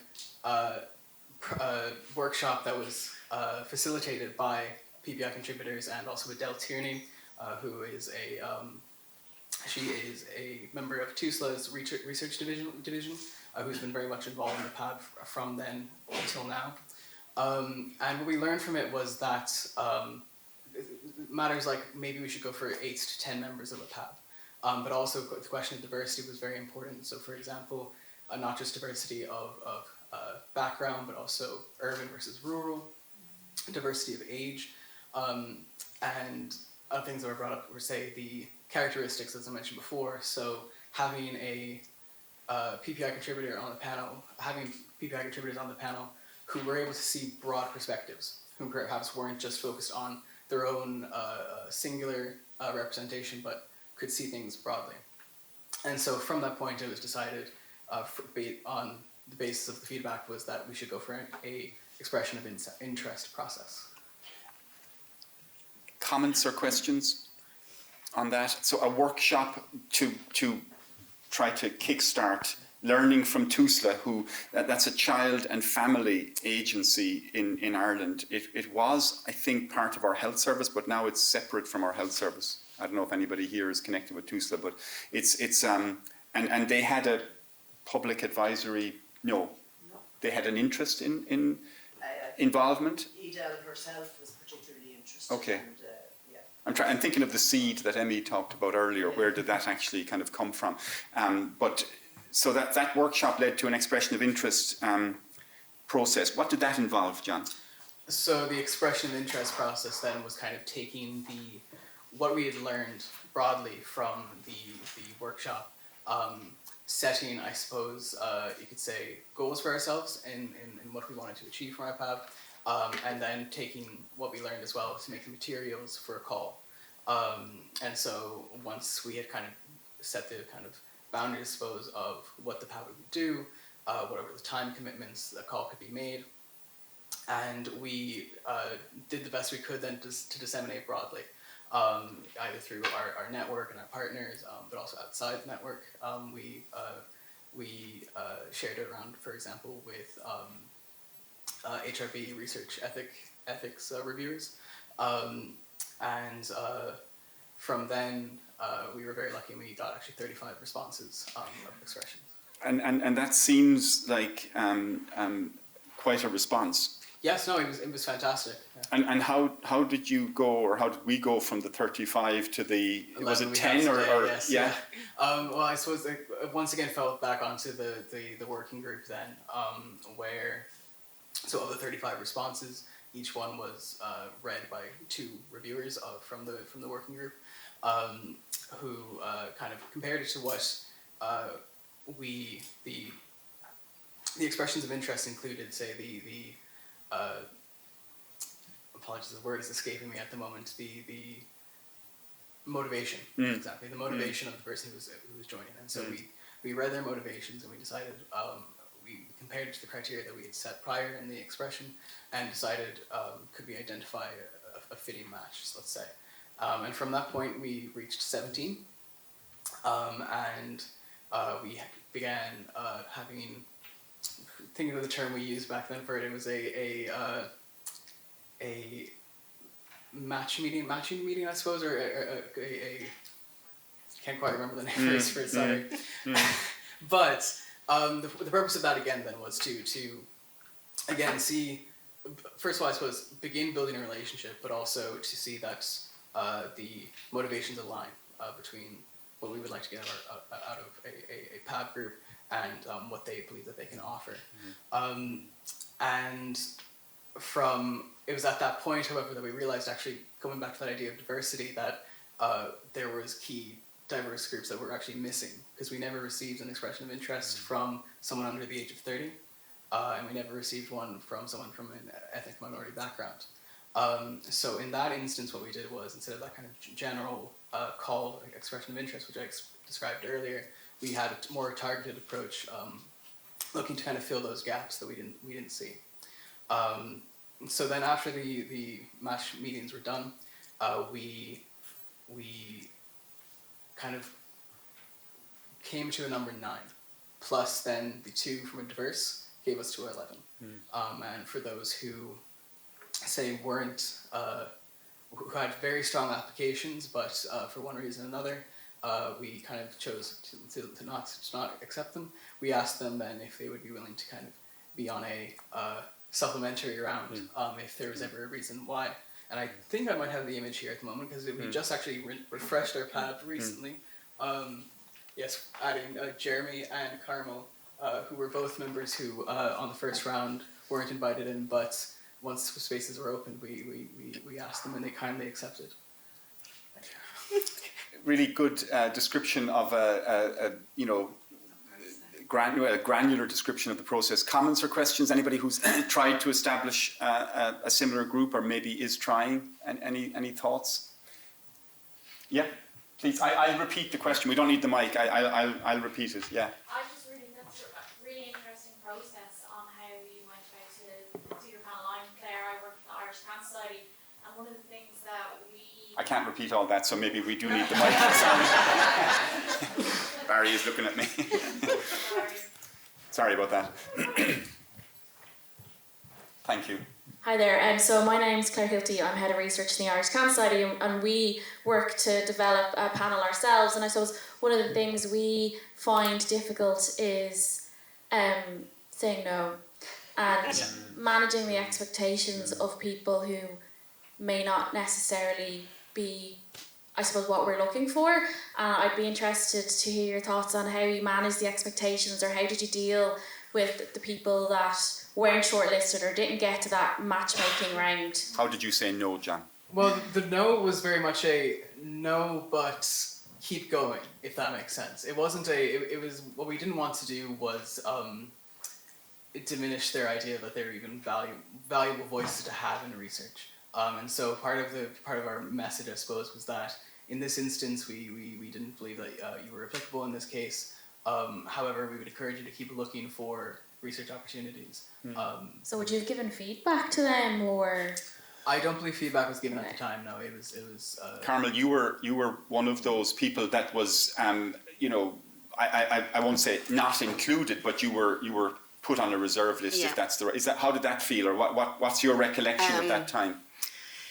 No, when I saw it being advertised, because I had worked with Adele, which I can talk about later. So obviously I applied because PPI had become my passion, and I also told a few other people about it because sometimes things are advertised and we don't get to see them. And it was a new experience, the whole way it was run. No, I wasn't disappointed. I was delighted. What I thought was, wow, haven't we come a long way that there's so many people looking to come forward to get involved, whereas before you'd be begging people. So. Thank you very much. That's great. Okay, thank you for that, John. That's really helpful. And you're not off the hook yet. So I'm going to move now to our two PAB members, our Public Advisory Board members. And you've heard a brief introduction, Carmel and Ger. I'm going to ask them to comment on, or to discuss three aspects of their involvement in the PAB. Why they got involved. We got a touch or a flavour of that from Carmel just now. What's working well from your standpoint, and what challenges you, or what could we do better? Not just the network, but working together. So maybe, Carmel, just to complete that, you started that sort of description of your own motivation or your own. And sorry, as we're talking about this, behind Carmel and Ger is a word cloud. We actually, in preparing for today, we had this discussion as a PAB recently at a PAB meeting. So these are the responses that came from. I think we had about 10 people on the call. So Carmel, you got involved because? Primarily, I was a carer for my mom who had dementia, and trying to advocate for her, I went back to education, and I was involved in 2013, and they didn't call it PPI then. And then in 2016, Adele was setting up the HRB Primary Care Clinical Trials Network in Galway, and she invited me, and it was a very diverse group. It was a fabulous group. And that's still ongoing, and we have Laura here in the room who facilitates us now. Brilliant. It's probably the best group after all I'm still working with, and I'm working with a lot, because now I advocate. I am a patient. I was the carer before, but in 2019 I became a patient, so now I can talk from the patient perspective. And I suppose this particular PAB and working here, it's expanding my own capacities and broadening my own mind. It's constantly upskilling. Every day is a new day of education and working with so many people of different experiences. And it's always professional, respectful. Thank you. Ger, your motivation for getting involved in the PAB? My motivation for getting involved initially was I wanted to hear that working class people had a chance to contribute, because I don't often hear working class voices. And I believe that health and social care are a right, and they should be equitable, and that people should have equal access to them no matter where they are in society. And also with my son, he's 44 now, and we've been negotiating the health system and the social care system for 44 years now. It's a long time. I was 20 when I started. I'm 64 now. He's 44. And I've seen so many changes, and I've seen how difficult it is if your experience isn't visible, isn't audible, isn't included in research. The research can't relate back to you. So for me, researchers tell a story. They tell their own story of why they're interested in the research, what they want to find out, who they are, how they're going to do it. And then they tell my story, or your story, or my son's story. But if they don't involve him in that story in some way, or someone like him who has experiences like him, then his story doesn't really get told. A story gets told of what somebody thinks it's like for him. So when I heard about PPI, I thought, my God, that's a great way to get involved. That's a great way to learn more about PPI, because I didn't know an awful lot. So it's been a wonderful experience for me to learn more, to be able to contribute, to learn from everybody else at the table as well, because there's so much richness there, there's so much experience. And people are so open and generous with their experience, they're generous with their skills, they're generous with their time. They want researchers to be good. They want to support researchers. They want it to have research to have an impact on people's lives, everybody's life, your life, my life, even the people who aren't here. So there's such a generosity there, and there's such a willingness to share, and there's a willingness to be open to other perspectives. So it's been a hugely important experience for me. And you've kind of segued into the next question, which we might put up is, what is working well for you, at the moment, Ger, in terms of your PAB involvement or Yeah, well, it's the opportunity to be able to contribute. It's the opportunity to hear other people's contributions. It's the opportunity to discuss the difficult aspects of PPI, because there are very difficult aspects as well as very good ones. And, nobody's afraid to grasp a thorny issue, and have those discussions. So that's hugely important for me. And people's commitment to it. People show up. People give their time. People get involved when other initiatives come on board. So that's works really, really well. And the commitment hasn't wavered. It really hasn't wavered. Or the quality of interaction, or the respect people have for each other, as Carmen said, and the respect for our diverse opinions. And it's a place where you can have a difficult conversation, you can have disagreements, and still come away feeling like it was a good experience. There's not too many places like that. Carmel, would you add, or would you agree with what Ger has said? Yeah, totally agree with Ger. Anything you'd add? Yeah. Well, I particularly like in person, and of course we've gone very much towards Zoom, which is absolutely fabulous. But we did have an in-person workshop, like a World Cafe style in June, where the lead sites, the national partners, funders, and us, the PAB, were there. I thoroughly enjoyed that day. I found that it was just energizing. It was meeting everyone and just all the different opinions, the different ideas. So yeah, I find things like that, even just to have them once a year, I think it really energizes and you make personal contact, and that's so important. Fantastic. Okay. So that's all positive. Where are the challenges, I wonder? Life is never perfect, and John has just shared, again, these are common, I think, to, we heard about them from Beck, we heard about them from our Danish colleagues, but Ger, what's challenging you, or I suppose what could be better, what could we do better as a network, or as a I suppose my main challenge is trying to manage my expectations.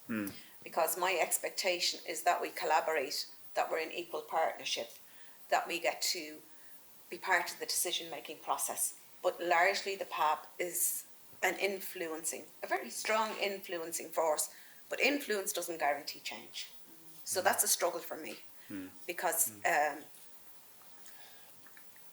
you have to build up trust.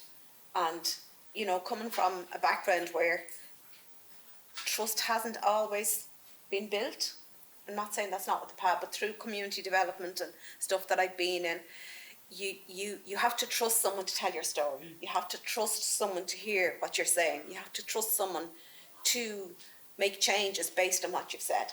And that's a huge ask of somebody. So if we were in equal partnership and if we had a decision-making role, that would make that easier for me because it would make power explicit. It would make decision-making explicit. And it would also make evaluation and gathering impact really important. Because actually, from a PPI perspective, for me personally, I want someone to know whether my experience was good, how it impacted on me. Not just how my presence impacted on the researcher and what happened. So, I want that to happen because then I think that goes into research and research becomes more democratic. It becomes more, relevant to what goes on in people's lives. It becomes more likely to impact on healthcare, to make for better outcomes, to make for better processes for people, to make better experiences for people, particularly people who might be challenged by the healthcare system. And I suppose another issue then for me is diversity. I wonder how easy would it be for my son to sit in my seat and tell his own story. I think at the moment in the PAB isn't really set up to accommodate that.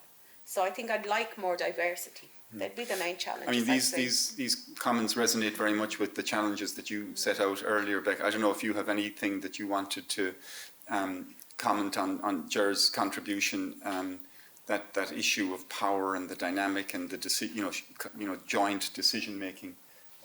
Yeah, I'm not putting you on the spot, but you are. Okay. I thought what you said was really inspiring, actually, Ger. The thing that I was reflecting on before you spoke, I was listening, but before you spoke, was the use of language and the fact that they've called you a board, which suggests to me that you've got that power, which you're saying actually in reality you don't have. So do you feel like you're having an impact? Do you feel like a board suggests to me like a board of governor or a board of trustees? But board accompanied by advisory. Right. Yeah. You have to see it in its totality. Yeah. And yes, I do think we have an impact. I really do, and I think Carmen would agree. We do, but I'm just saying managing my expectations, because that's the hard part for me. It's not enough for me sometimes to just advise and hope that advice is taken on board.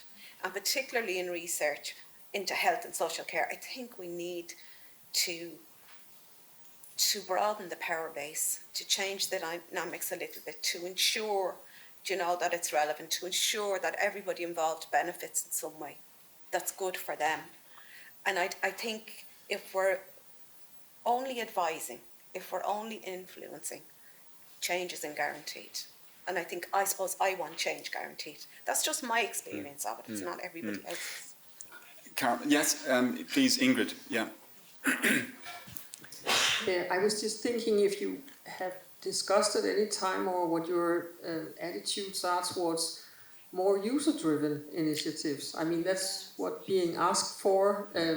Is that something that you discuss? I mean, there's a continuum from some kind of influence until you actually decide, and we were just the Shane's project and others' project was just brought into the debate a minute ago, and that was a user-driven project. I mean, it's so I think as a network we are in the midst of a discussion about strengthening the voice of the public. But I think, could I just say that since I got involved in 2013, I know today it looks like in Ireland we're doing a great job, and we are. We've come a long, long way. It's unrecognisable really since when I started first to try and advocate for my mom. And I was like Ger, I was all guns blazing, and I wanted action. I was not hopping and waiting and sitting. But and I've learned, which isn't my character, to be patient. And that's what you have to do when you're dealing with systems. But I think we have come a long way, and I think this organisation, this committee, this advisory board, they're all steps. And we are leading examples in Europe and globally of how we're doing it, but we're showcasing the best of it. But I can assure you that there's a lot underground that is not good. So it's all a work in progress. And even with, like our meetings, we have to learn, you know, the time, maybe they could be shorter, a shorter agenda, and maybe more meetings I'd prefer. Because sometimes I think researchers think as well that we're only waiting for them to ring us. We've other projects, we've lives, you know, we're not sitting at home. John, I'm going to put you on the spot now. I mean, is that fair comment from Carmel, or you know, I'm wondering how you, you know, organise the meetings, facilitate the meetings. How do we? Are we doing our best there? Can we do better? I think we can do better. Absolutely. I think that there's this balancing act that's inherent to kind of organising the PAB, which is you want to keep them informed, but you don't want to overburden them with information. Another thing I was thinking about earlier, I think when Beck was speaking, was about the diversity in the PAB in terms of how much information people want to know. There's people who are happy to sit into one meeting and read the materials beforehand, and there's others who would like to go delve deeper into it. And I think both are valid perspectives to have. And so then that's the question: is with an agenda, you have an hour a day.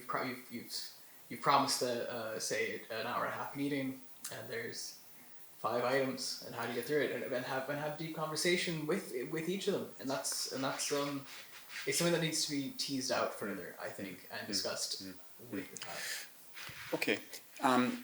I'm going to draw this session to a close shortly, but I'm conscious that there are, you know, we've delved into a lot of challenging issues in this discussion. Any other thoughts? Any other advice? Any other? Please, Emma. Yeah.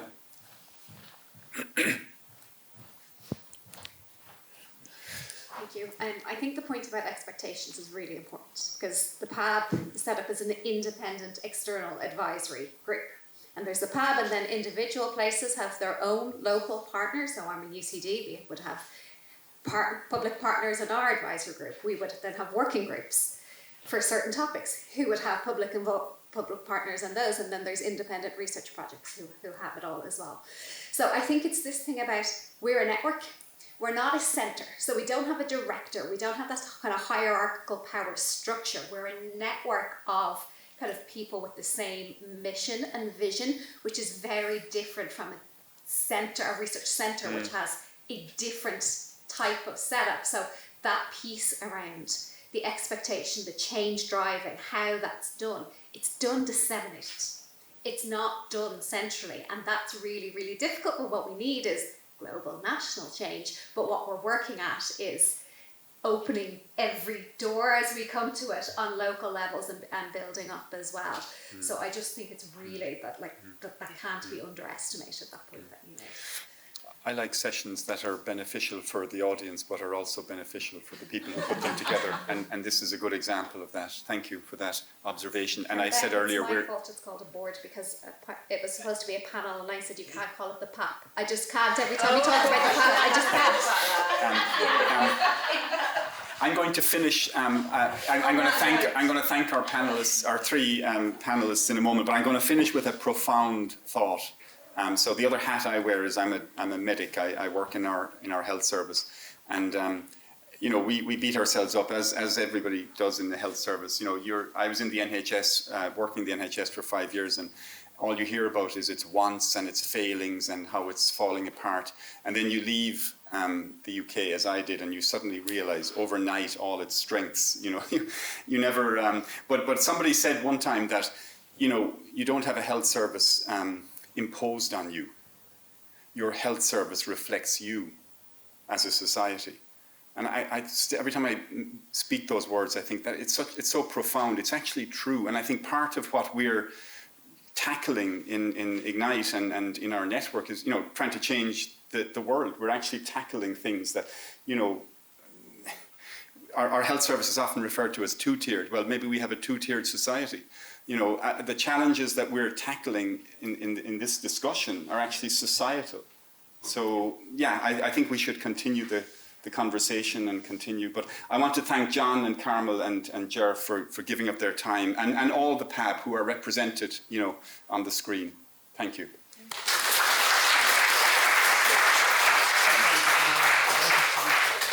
Okay, so our next speaker, I'm delighted to welcome Professor Manoj Lalu to the stage, to the front of the room.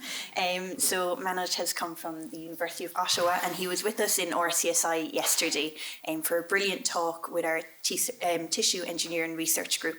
So I'm really looking forward to your talk today. So Manoj is an anesthesiologist from the Ottawa Hospital, a scientist at the Ottawa Hospital Research Institute, and an associate professor in the University of Ottawa's Department of Anesthesiology and Pain Medicine. He co-leads the Blueprint Translational Research Group in Ottawa, which is focused on improving the preclinical to clinical translational pathway. It includes preclinical and clinical systematic reviews, meta research on conducting and reporting of lab-based studies, and patient engagement. Professor Lalu leads Lab Partners, which is an excellent website, and he'll be speaking a bit more about that. It's an initiative focused on championing preclinical patient engagement. And I should just highlight, so Manoj from Canada, they use the term patient engagement, and I know Ingrid and Beck mentioned about all the different terms that we use. So when in this context, we're talking about patient engagement as PPI. His wet lab investigates sepsis and lung injury using murine models, and he's also a member of the Centre of Journalology with special interest in predatory journals. So Manoj, I'm delighted to hear your talk, and we have time for questions afterwards as well.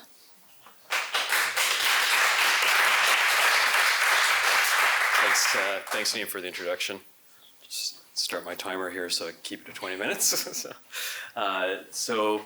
Yeah, thanks for the introduction, and I'm here to tell you a little bit about what we've been doing around Lab Partners and trying to, I guess, synchronize, as the title says, their perspectives between researchers and preclinical researchers and patients. It's a meme on the right-hand side. One of our grad students modified it, so we have our researchers thinking they're doing some brilliant work and from their perspective, and then you have the patients on the other side having quite a different perspective of the same product, right? So we're trying to synchronize that so everyone has the same positive perspective in the end. So I thought I'd start with just a little bit of a story, first of all. This is, if there's an origin story for Lab Partners, this is it. So back in 2019, this is before the pandemic, Sepsis Canada brought together a group of preclinical researchers from across Canada.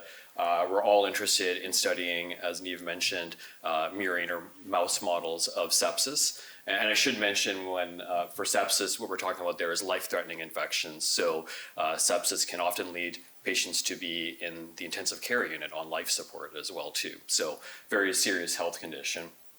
But we studied it in the lab using mouse models. We all came together. There were researchers, clinicians, trialists, and trainees that all came together for this meeting to actually discuss how we could do something called a multi-laboratory study. So just as you've probably heard of multi-center clinical trials, we're trying to do the same thing in the lab with mouse models. And when we're putting this meeting together, I was in charge of that. One of the heads of Sepsis Canada said, hey, we need a patient partner at the table too. And this is a couple of weeks out from the meeting. I said, well, we're not quite prepared for that. We're talking about mouse models here. Haven't really talked about it. And she thought that I could do it because we had been quite successful at that point in clinical patient engagement and clinical trials. And she said, well, no, we need it. We need it because the funder needs to see that we have a patient at the table. So terrible setup. I'm sure everyone in the room here can agree. A bit tokenistic as well, too. But we were very lucky because we actually were able to find one person, Catherine Hendrick, who, I'll see if I can, see my pointer here, because I'd like to point her out. You'll see a picture of her again anyways, but it is right there. Is my cursor working on that screen as well too? Okay, so you can see Catherine. You'll see another picture of her as well too. So she was actually the president of the Canadian Sepsis Foundation, so an advocacy group to raise awareness for sepsis nationally. And she said, okay, yeah, sure, I'll come. So she came to this meeting, actually a beautiful location, Niagara-on-the-Lake, so at least she had that. And we talked the whole day about mouse models of sepsis. And at the end of the day, having dinner, Catherine and I are talking. She goes, I don't know what I was doing at this meeting. And I said, I don't know either. So it was a bit of a frank and honest discussion, but we actually both saw the opportunity there as well too. And that's actually led to a very, very successful research program, Lab Partners, which I'll tell you about a little bit more, where we're really focusing on refining and optimizing how we can bring preclinical researchers together with patient partners.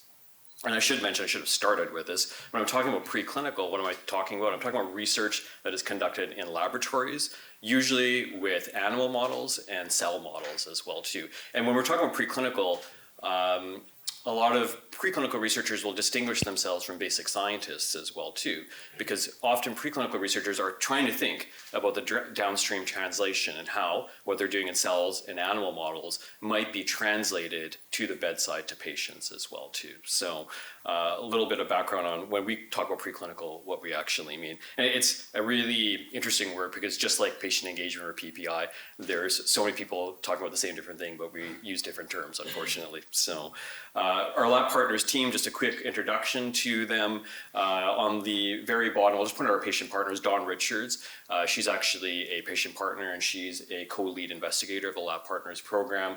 We also have Patrick Sullivan and Catherine on the top row there again, and Pat Messner on the very end of the top row there. So there are patient partners. Just to mention that everything I'll be speaking about here has been co-created and co-built with patient partners as well too. So over the next 15 plus minutes, I'm going to quickly go through what we mean by preclinical patient engagement. I'll show you what we're doing in terms of creating resources around preclinical engagement, and I'll give you one case example of what preclinical patient engagement could look like as well too. So preclinical versus clinical patient engagement, and again, just to reiterate, and you've already mentioned this, patient engagement is the term we use in Canada, so it's ingrained in my mind, but it's exactly what everyone in this room means when you're talking about PPI, basically. It's the same thing. So what are the differences between preclinical research and clinical research when it comes to patient engagement? So number one, I would say the location is quite different.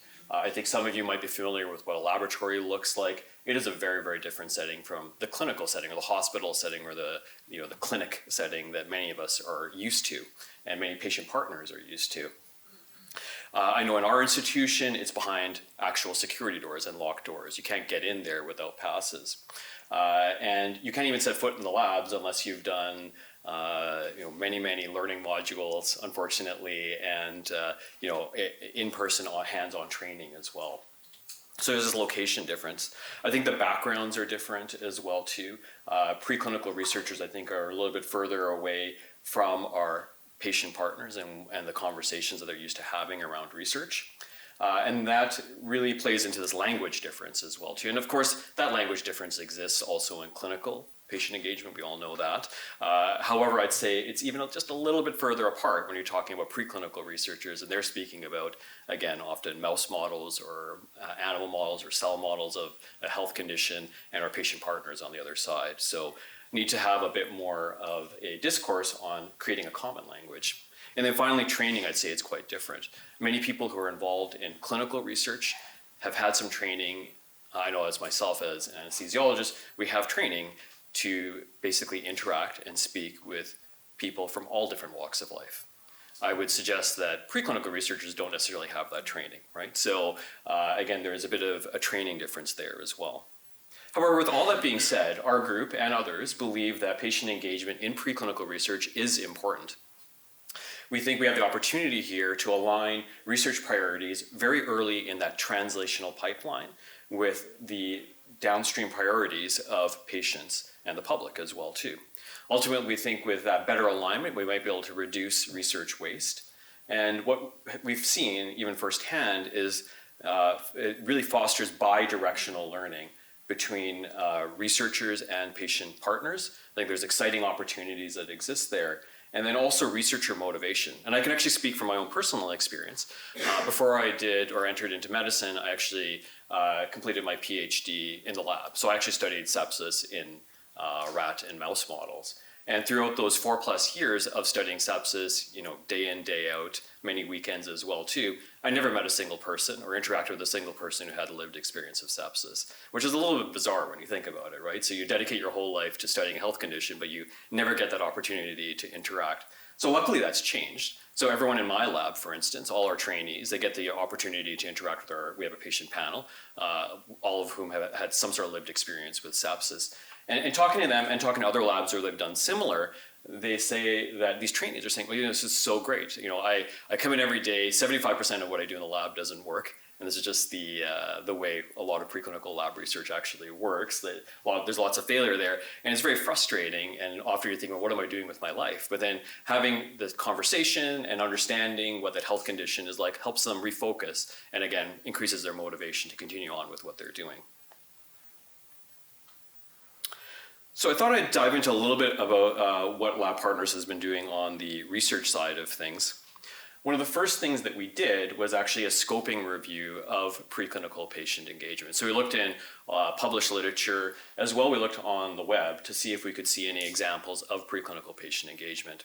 At the time that we did that, which is about 5 years ago now, we found 32 examples. So not a whole lot, but I will say a couple of caveats to that. Number one, there are undoubtedly many other examples of preclinical patient engagement where they simply didn't disseminate it in some form or other, so we just weren't able to find out about it. And then also we know since that time there's been many more examples. So I think this area is growing very quickly. But of those 32 that we found, we were still actually pretty impressed with what we saw there in terms of health conditions that were being studied. We had genetic health conditions and musculoskeletal health conditions. You might be asking, where did these researchers and patient partners actually come together? They met each other often through patient organizations, so advocacy organizations. And then in terms of who was being engaged in these projects, 20 of these studies, engaged patients themselves, so people with lived experience, and then 7 of them actually engaged caregivers. So there's some pediatric health conditions, for instance, so parents were involved. The remaining were some combination of both. In terms of level of engagement, this was really interesting as well too. So I think many of you in the room here are familiar with the IAP2, or the International Association for Public Participation scale of patient engagement or patient-public engagement. So it goes from inform in the blue, just trying to find my cursor here, but we can read here. So there's inform there in the blue, and that basically means, okay, what's going on in our lab? And it goes all the way to empower, where the patient partners are actually making decisions. We added another category, a 6th one for awareness, and this was largely where basic scientists were going to advocacy organizations and telling them a little bit more about the molecular aspects of whatever health condition was of interest. But we were really interested because there was actually examples across that spectrum, which is great. And we even had examples of Empower where there were steering committees that were led by patient partners, and they had the ultimate decision-making power as to what would be funded or not, which is interesting and exciting. In terms of the stages that patient partners contributed to this preclinical research, we have funding off to the left to the dissemination of results. There's a whole education piece as well too. You can see examples that basically carry through the whole research cycle there. It adds up to more than 32 because many of these examples actually had basically involved patients in more than one stage. What we see zeros for, which is sort of interesting and very different from the clinical research world, is data analysis and data collection as well too. And perhaps that's not surprising because, again, that lab environment is very different. Access is it's difficult, I should say, perhaps more difficult than the clinical research world. So we haven't seen any yet. There is some interest from one of our patient partners on one of our patient panels to do this. So we're going to try to explore this in the new year a little bit, but we'll report back to everyone. But I think that's one area where there hasn't been much, but I think there's been very important contributions nevertheless in these other areas of research. So we then went on to conduct an interview study where we interviewed the researchers who had published these studies where there's patient engagement involved. And we also interviewed some of the patient partners that were involved in these projects as well too. And we boiled down the results of our interview study into these 5 ingredients for successful preclinical patient engagement. We haven't published this paper yet, it's in preparation. But number one, we need a shift in scientific culture. So I thought it was really interesting. Some of the earlier speakers are talking about still the need for the shift in scientific culture, but I'd say there's even a larger shift that's necessary in the preclinical research world. I would suggest that patient engagement is becoming ingrained in clinical research. However, I think we're a bit further off from that in preclinical research. I think part of it comes down to understanding the value of patient engagement. So we still need to convince people, I'd say more so in the preclinical world and the clinical world, that this is important and we could do important things if we just simply engage our end users, right, into this whole process. Number three, I think we need to take a thoughtful and tailored approach. So simply slapping on what we've done in terms of frameworks and our approaches that have worked really well, I'd say, in clinical patient engagement, and trying to put that onto the preclinical world, I don't think will work because of some of the differences I've already pointed out. We need a clear and common vocabulary or language, so I've already spoken to some of the differences that exist. And also I think we need to think about the varied aims and motivations for patient engagement. So within clinical research, some of our trialists, they want patient engagement because they know there's actually quantitative evidence that we can actually improve our recruitment and retainment of participants in trials if there's patient engagement within the development of the trial itself.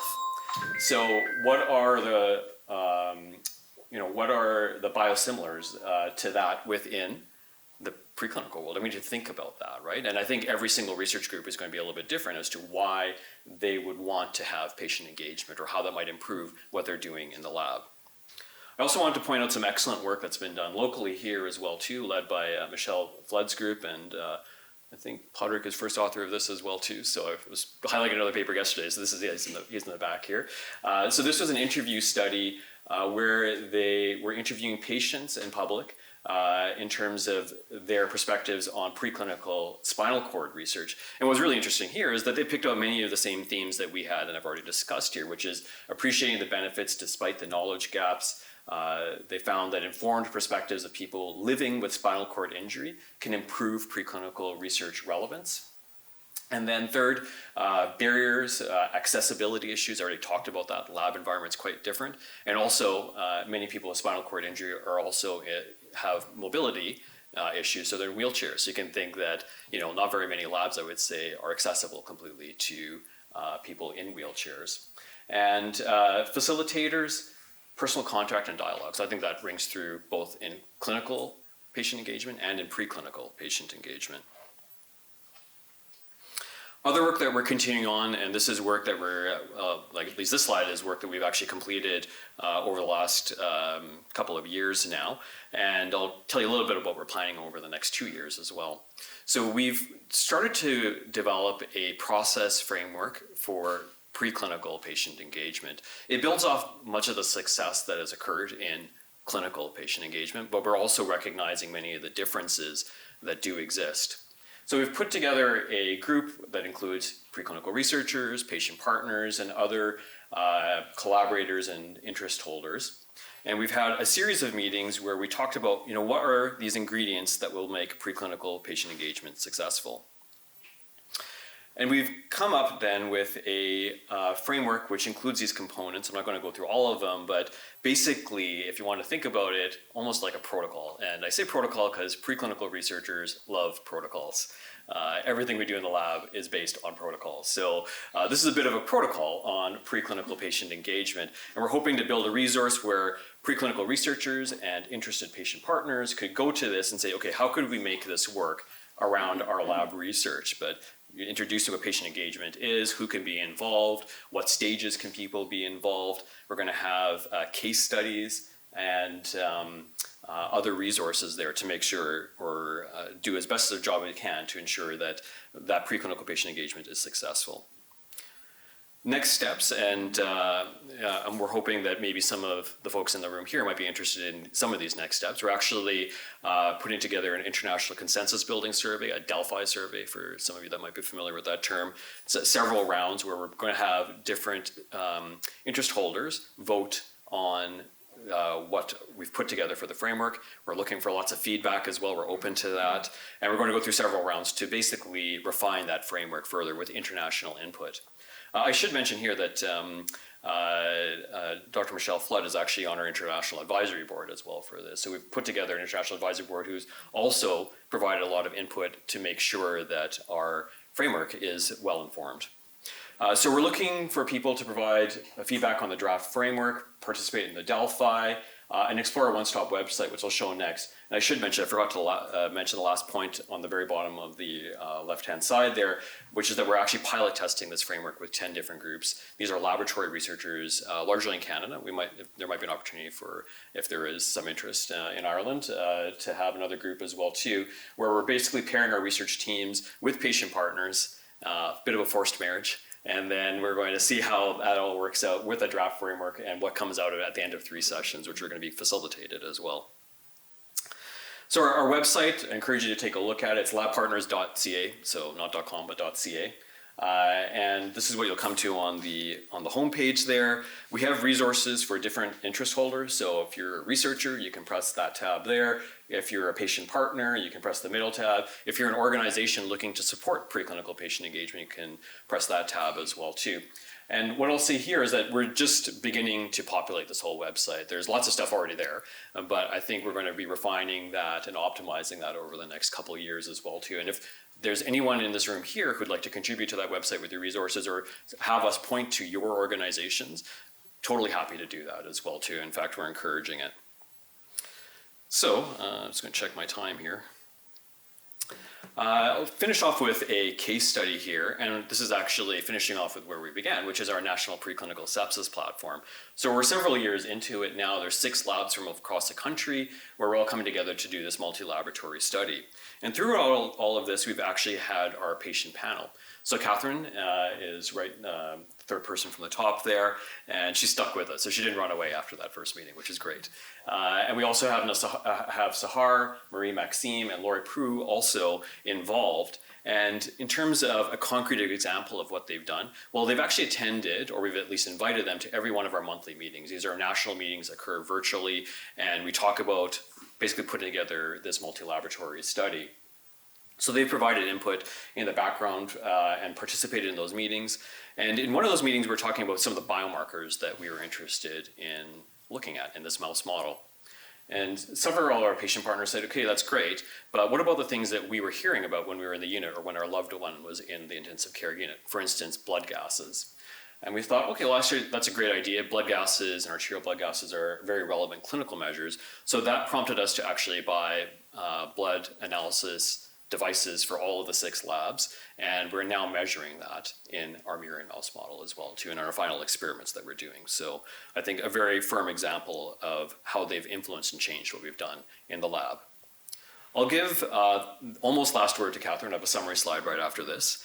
But she says, when I first joined the NPSP, or the National Preclinical Sepsis Platform, and that was that meeting in 2019, I wasn't sure how my experience as a caregiver could contribute to preclinical research, especially in animal studies. But I've come to see that patients and caregivers bring a unique value. We ensure that research is grounded in what truly happens in the lives of those affected by sepsis. So I think that's a great statement by Catherine and shows how far we've come in those last few years. So just to summarize, I do think that engaging patients as partners in preclinical laboratory research is feasible. I have many more case examples, we just don't have time. So and if anyone wants to ask me, I can certainly go through a couple of those. And I think it's feasible, and I think it offers some unique benefits as well too. I think it requires out-of-the-box thinking, preparation, resources, and also a collaborative approach. And then finally, I'd point you to labpartners.ca, our website, where you can learn a bit more about preclinical patient engagement, or if you or your organizations are interested in it, you can certainly reach out to me. My email is there on the slide, and I'd be happy to answer any questions. Thanks.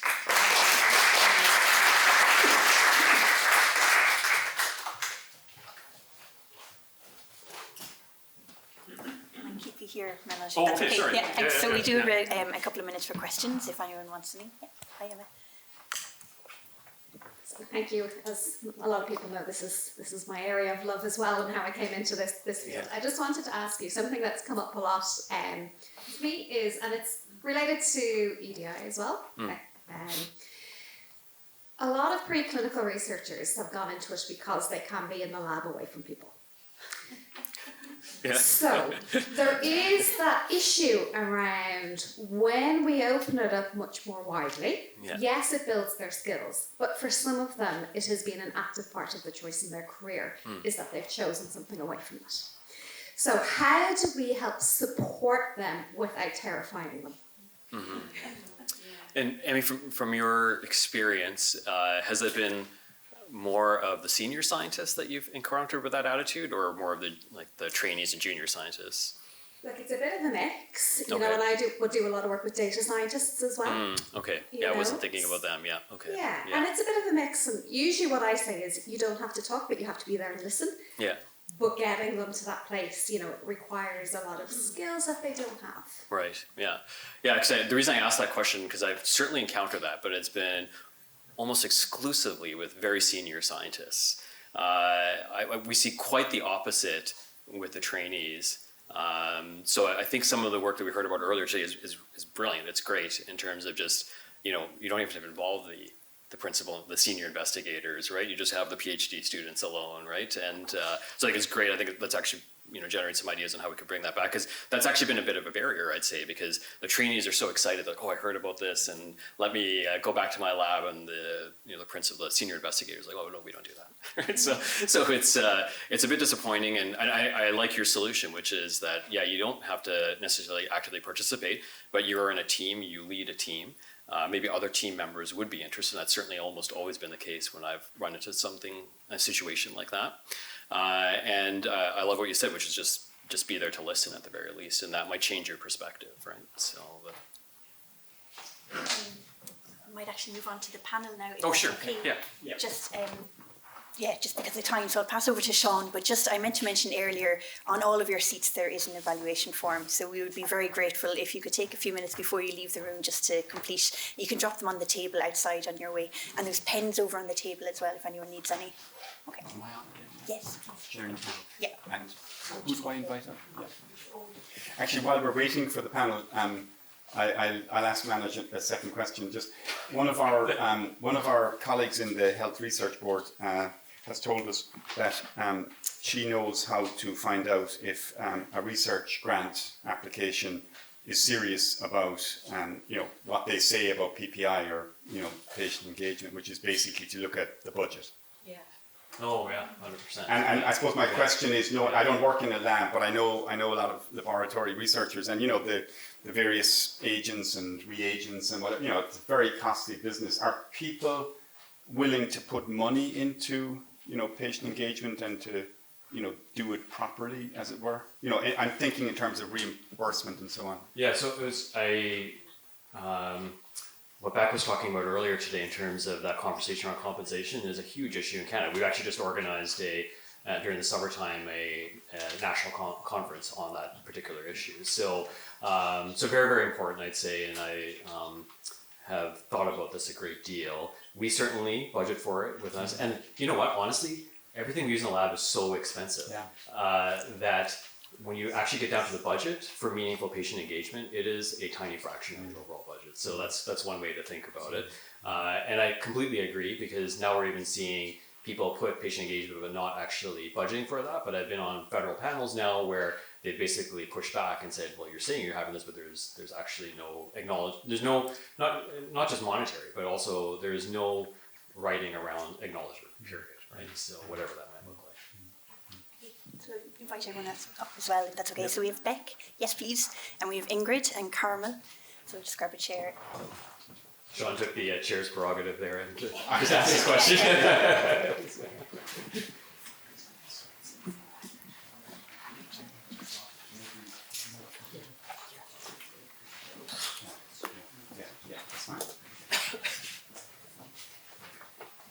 Am I allowed to cheat and add something for Manoj? Is that all right? Now I've got the microphone.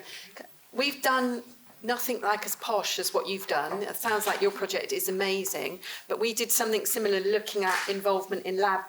I just call it lab-based research because I didn't even understand there was a difference. But the other thing that we found was a real benefit for involvement was that people with lived experience then advocate for the funding of lab-based research within their organisations. And that was what senior scientists were saying to us. It isn't just about that amazing motivation and the improvement in communication skills. It is people then see more about the value of what happens before you get to the clinical stage, which I thought was a huge added value. No, I agree. We've I'll take that apart. We've seen the same for sure too. Yeah. So they've and even for our own funding within my own lab, we usually have testimonials, etc. Within that, we've put together now a couple of projects that have been funded, basic science, where our patient partners were listed collaborators as well too. Brilliant. Okay, I have become dependent on briefing notes, as you may have gathered. So I think we've been reflecting on our journey, because I think PPI, user involvement, patient engagement, it is very much a journey. The relationship that we build is a big part of it. But now, so that's kind of thinking where we've come from, and also thinking about where we are in the different countries, in the different parts of the world, reflected in today's participants. But I'd like to change now and maybe think about the future, and where we might be. And again, there's no right or wrong answer, but I suppose one question, in 6 months' time, what will each of you, it's not just the panel, but is there anything you've heard today that you might reflect on or take with you? I'll start with you, Ingrid. Yeah, okay, it's very easy to answer because I'll just go back to the last presentation, because we've been whispering while you were talking that we need to get you to Denmark to talk about that. I'm just doing a European tour here, so that's great. Yeah. Because it makes such a difference that you're an MD and that you have some publications to refer to and some experiences. And I'm not aware of any kind of patient engagement or PPI in preclinical research.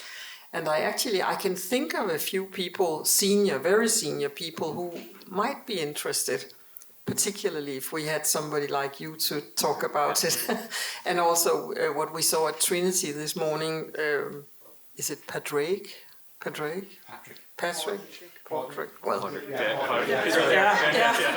I still have a little difficulty with the name, but very interesting about courses, about PPI related to preclinical research. And I think it will just make us take some much bigger steps if we can present something like what you two have been involved in. So that's definitely something that I think will happen within the next 6 months. I'm looking at the funder. So, Beck, anything that comes to mind? What you remember? You have a wealth of experience, and Gail mentioned it earlier. We do look to evolve, and the journey that you've been on, has influenced us. But any thoughts on the discussions we've had today? Masses. So Manoj is obviously going to do a European tour, because I'm thinking about, can we get him over to London? Maybe with Patrick, actually. The other thing that I found, I just think the thing that I'm going to be still thinking about in 6 months is the potential for connection and collaboration. I was I don't know if Emmy's still here, but no.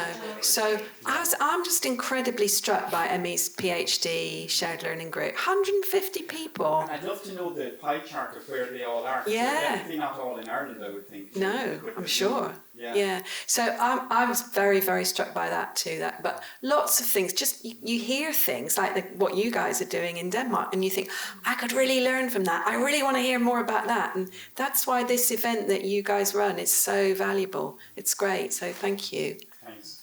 Carmel, any thoughts? Well, it's always just so interesting to come into a room when you're meeting new people all the time.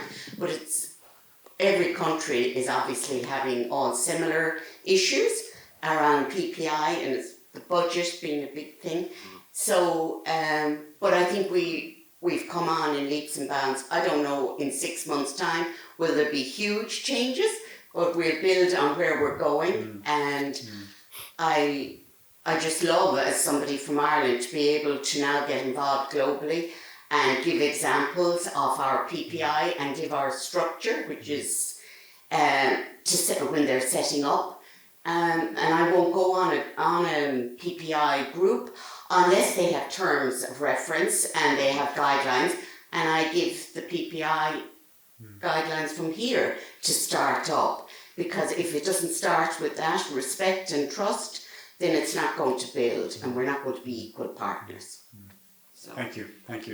Manoj, any thoughts on that? I have too many. I was just looking through my notes here. I was like scrolling the whole afternoon here. So, I think a couple of highlights would be, this capturing impact. I know you're sick of talking about it, Beck, but it's a conversation that we're having all the time as well too. But what you said, one part of your talk really resonated with me, which was, we're not looking to see what the impact of having doctors and nurses on some of these teams are. So why are we trying to quantify something that I think inherently makes a lot of sense and speaks to the responsibilities we have as researchers to society, right? And so I thought that was really powerful. I think the diversity aspects that you spoke about and Jer also spoke about. I can't see her here. I think she is here. Oh yeah, there she is. So in terms of having like the working class patient voice there, you had mentioned, and you were just talking about diversity in general. I think is a huge issue as well too. You saw our sepsis panel was all female, I think, which is something you had spoke about as well too. So I think figuring out how we can actually have those voices that aren't heard be heard within this space is important. Thank you. Okay. And I mean, in an attempt to bring it all together and to sort of wrap up what has hopefully been a worthwhile afternoon, I mean, it is really about how we can increase that learning or that knowledge exchange, and how we can make sure that this isn't a sort of an event, but rather, because you have a movement in Denmark, and you're committed to it.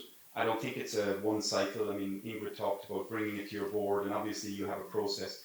We're going through a process of renewal, or we're not ingrained in the system, but and I presume likewise in Canada, even in the UK, it's the NIHR funding cycle is like 5 years. So, how do we keep this this movement strong? I'm looking to the audience now rather than the panel. I don't know if there are thoughts on it, or is there learning from other areas? Soren, putting you on the spot. I mean, it's just how do we keep the user focus, to use the Danish term, to the fore, and not have it be something that is just added on. Well, I don't really give them influence. That would be pretty much my guess, and then as much as you can in all aspects of the health services that should reflect us all. As you said before, that truly is a profound statement. If there could somehow be a cultural change so that the population, the public and the patients could understand this, I will definitely try to work for it. Then I'm sure that the engagement, perhaps not tomorrow or in 6 months, but in the long run will be tremendous. Thank you. Yeah. Okay. I mean, I think culture change, you mentioned it in your talk as one of the big challenges, but I think it starts with conversations. I don't know if we're having the conversations with the right people. I mean, if you were to stand back and look at what's happening in Ireland, many of you have been complimentary of it, but it's actually driven by a funder. The change is coming from the Health Research Board. It's starting to, like the ripples from the stone. We have a very big funding change in Irish research happening. So 2 funding bodies are merging, and we have already got Research Ireland up and running. Trying to influence them is going to be important. It's more preclinical than clinical, although it's both. But yeah, how do we keep the you know, the emphasis on the importance of this? Carmel, yeah. Just when you're saying about HRB, up to, was it only a year or two ago, we didn't have voting rights when we, on the research papers funding, when we evaluated them. We could just give our opinion, but we weren't, it didn't count, that's the word. I said it. And I'm involved now with JPND, which is it's a global project, joint program, neurodegenerative, it's a mouthful disease, and they have been setting up PPI. So for the last 2 years, I've been doing PPI, very, very tokenistic. And this year we evaluated, well, first of all, they're going with all our guidelines from here, which is brilliant. And then this year we evaluated all the research papers. We got 9 between 2. There was quite a number. We were there on the day, Zoom, because there was the storm in Vienna. And at the end, the actual, the funders that were at the table and the researchers and all those that were deciding at the end, the JPND management, they counted our vote because they said it was going to be next year, but they said we had done so much work, they were so impressed. It was like, sometimes I think the researchers and the funders think PPI aren't quite functioning at a high level, and they're in for a shock. So, yeah. Ingrid? Yeah, I think I'm actually, I don't know if I can say skeptical, but I think it's quite important to actually not be afraid of touching the impact of, showing the impact of user involvement or patient engagement, because I think at this stage, at least in Denmark, it would have an enormous effect if you can show that it has an impact and it's worth spending time. And on the more, what can you say, tangible side, it's definitely also a question of money. If you can't get the funding, if you don't describe it, then perhaps it's a little helpless in the beginning, the description of the patient engagement, but the thing that you're forced to try to think about it, and that we might be better at guiding people to think in more than just including patients as objectives for research. I think that's actually a way of doing it, and then creating good experiences and an experience of a benefit that you didn't know would be there. So I think examples, but also to keep on working with describing the impact, but not necessarily by numbers. It could be by narratives, and you could do that by showing good research with narratives to show the impact. But I think it might be a mistake to sort of say that it's not necessary. I think it's necessary. Yeah, I don't think we've given up on trying to capture it, but it is difficult. Yeah. In my defence, I do think it's important. I just don't like the hypocrisy of it. I don't like the fact that we don't look at everybody's impact. But yeah, no, I think it is really important, and we have to do it through qualitative stuff as well as quantitative stuff. No, I agree. I was just going to follow up with Ingrid's comment on money, and I think that's imperative because in Canada, for instance, our version of what was involved, it's called SPORE, so Strategies for Patient-Oriented Research. There's so much funding there. And honestly, we tell researchers all the time that you're doing yourself a disservice if you don't have patient engagement within your research programs, because there's this whole pot of funding there that is just waiting for you, and it's still very competitive, but it's less competitive than our general federal funding. So, Ida, yeah. Thanks. Maybe just to add 1 or 2 comments on the kind of the where do we go from here. I mean, I think, Manoj, you go looking for your notes. I think you're probably in the same place as I am, where during the afternoon I feel there's been so many kind of ideas and seeds sown in everybody in the room about potential follow-up from this. And maybe we each need to take responsibility to follow up on things. I mean, sorry, Ingrid. Yeah, well, I was just thinking that it seems that nobody is very far with describing the impact in a good way. So one follow-up on this might be that we, across countries, try to find the right parameters and then get more parallel in that, because when we did a couple of years ago quite a lot of research to try to identify the effect of different kinds of user involvement, individual, collective, and user-driven, and there's so little evidence altogether. And there is looked for the evidence, but there's so little evidence altogether that even a meta-analysis or a meta-synthesis can't show anything, because we do it in so many different ways. So if there was a way to unite on that and then not work in 10 different ways or more, it might altogether give more impact on a global Absolutely, and now that isn't an idea across my mind at all, and you'll be delighted to know that Work Package 4 is in the safe hands of the said Porrick at the back of the room. So it is Porrick, isn't it, part of the quality and impact? So, you know, potentially there's scope within that to begin that in an area. And I suppose the other things that strike me as well is, particularly because you are a funder and you're connected with funders, but there are networks of funders. Certainly in Europe there's networks, and maybe to begin to influence the thinking there, I think,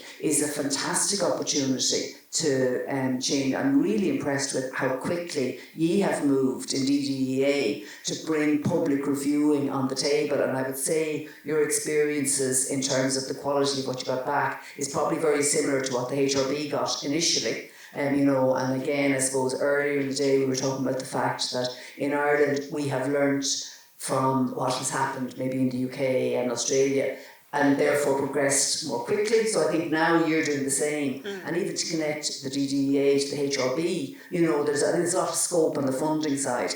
And again, going back to Matilda, when you were talking about you're going to be involved in planning conferences and so on, you know, I think there's a huge role there internationally to bring the patient-public perspective just to the planning of conferences, you know. So there's very simple ways I think we can make changes, and then maybe to think about at a European level of trying to do so. I mean, this is a very small international gathering, but to do something, and again, you know, in person is great, but even online, to share experiences and drive on the conversation. I just feel like it's such a small gathering, there's probably a lot of opportunities.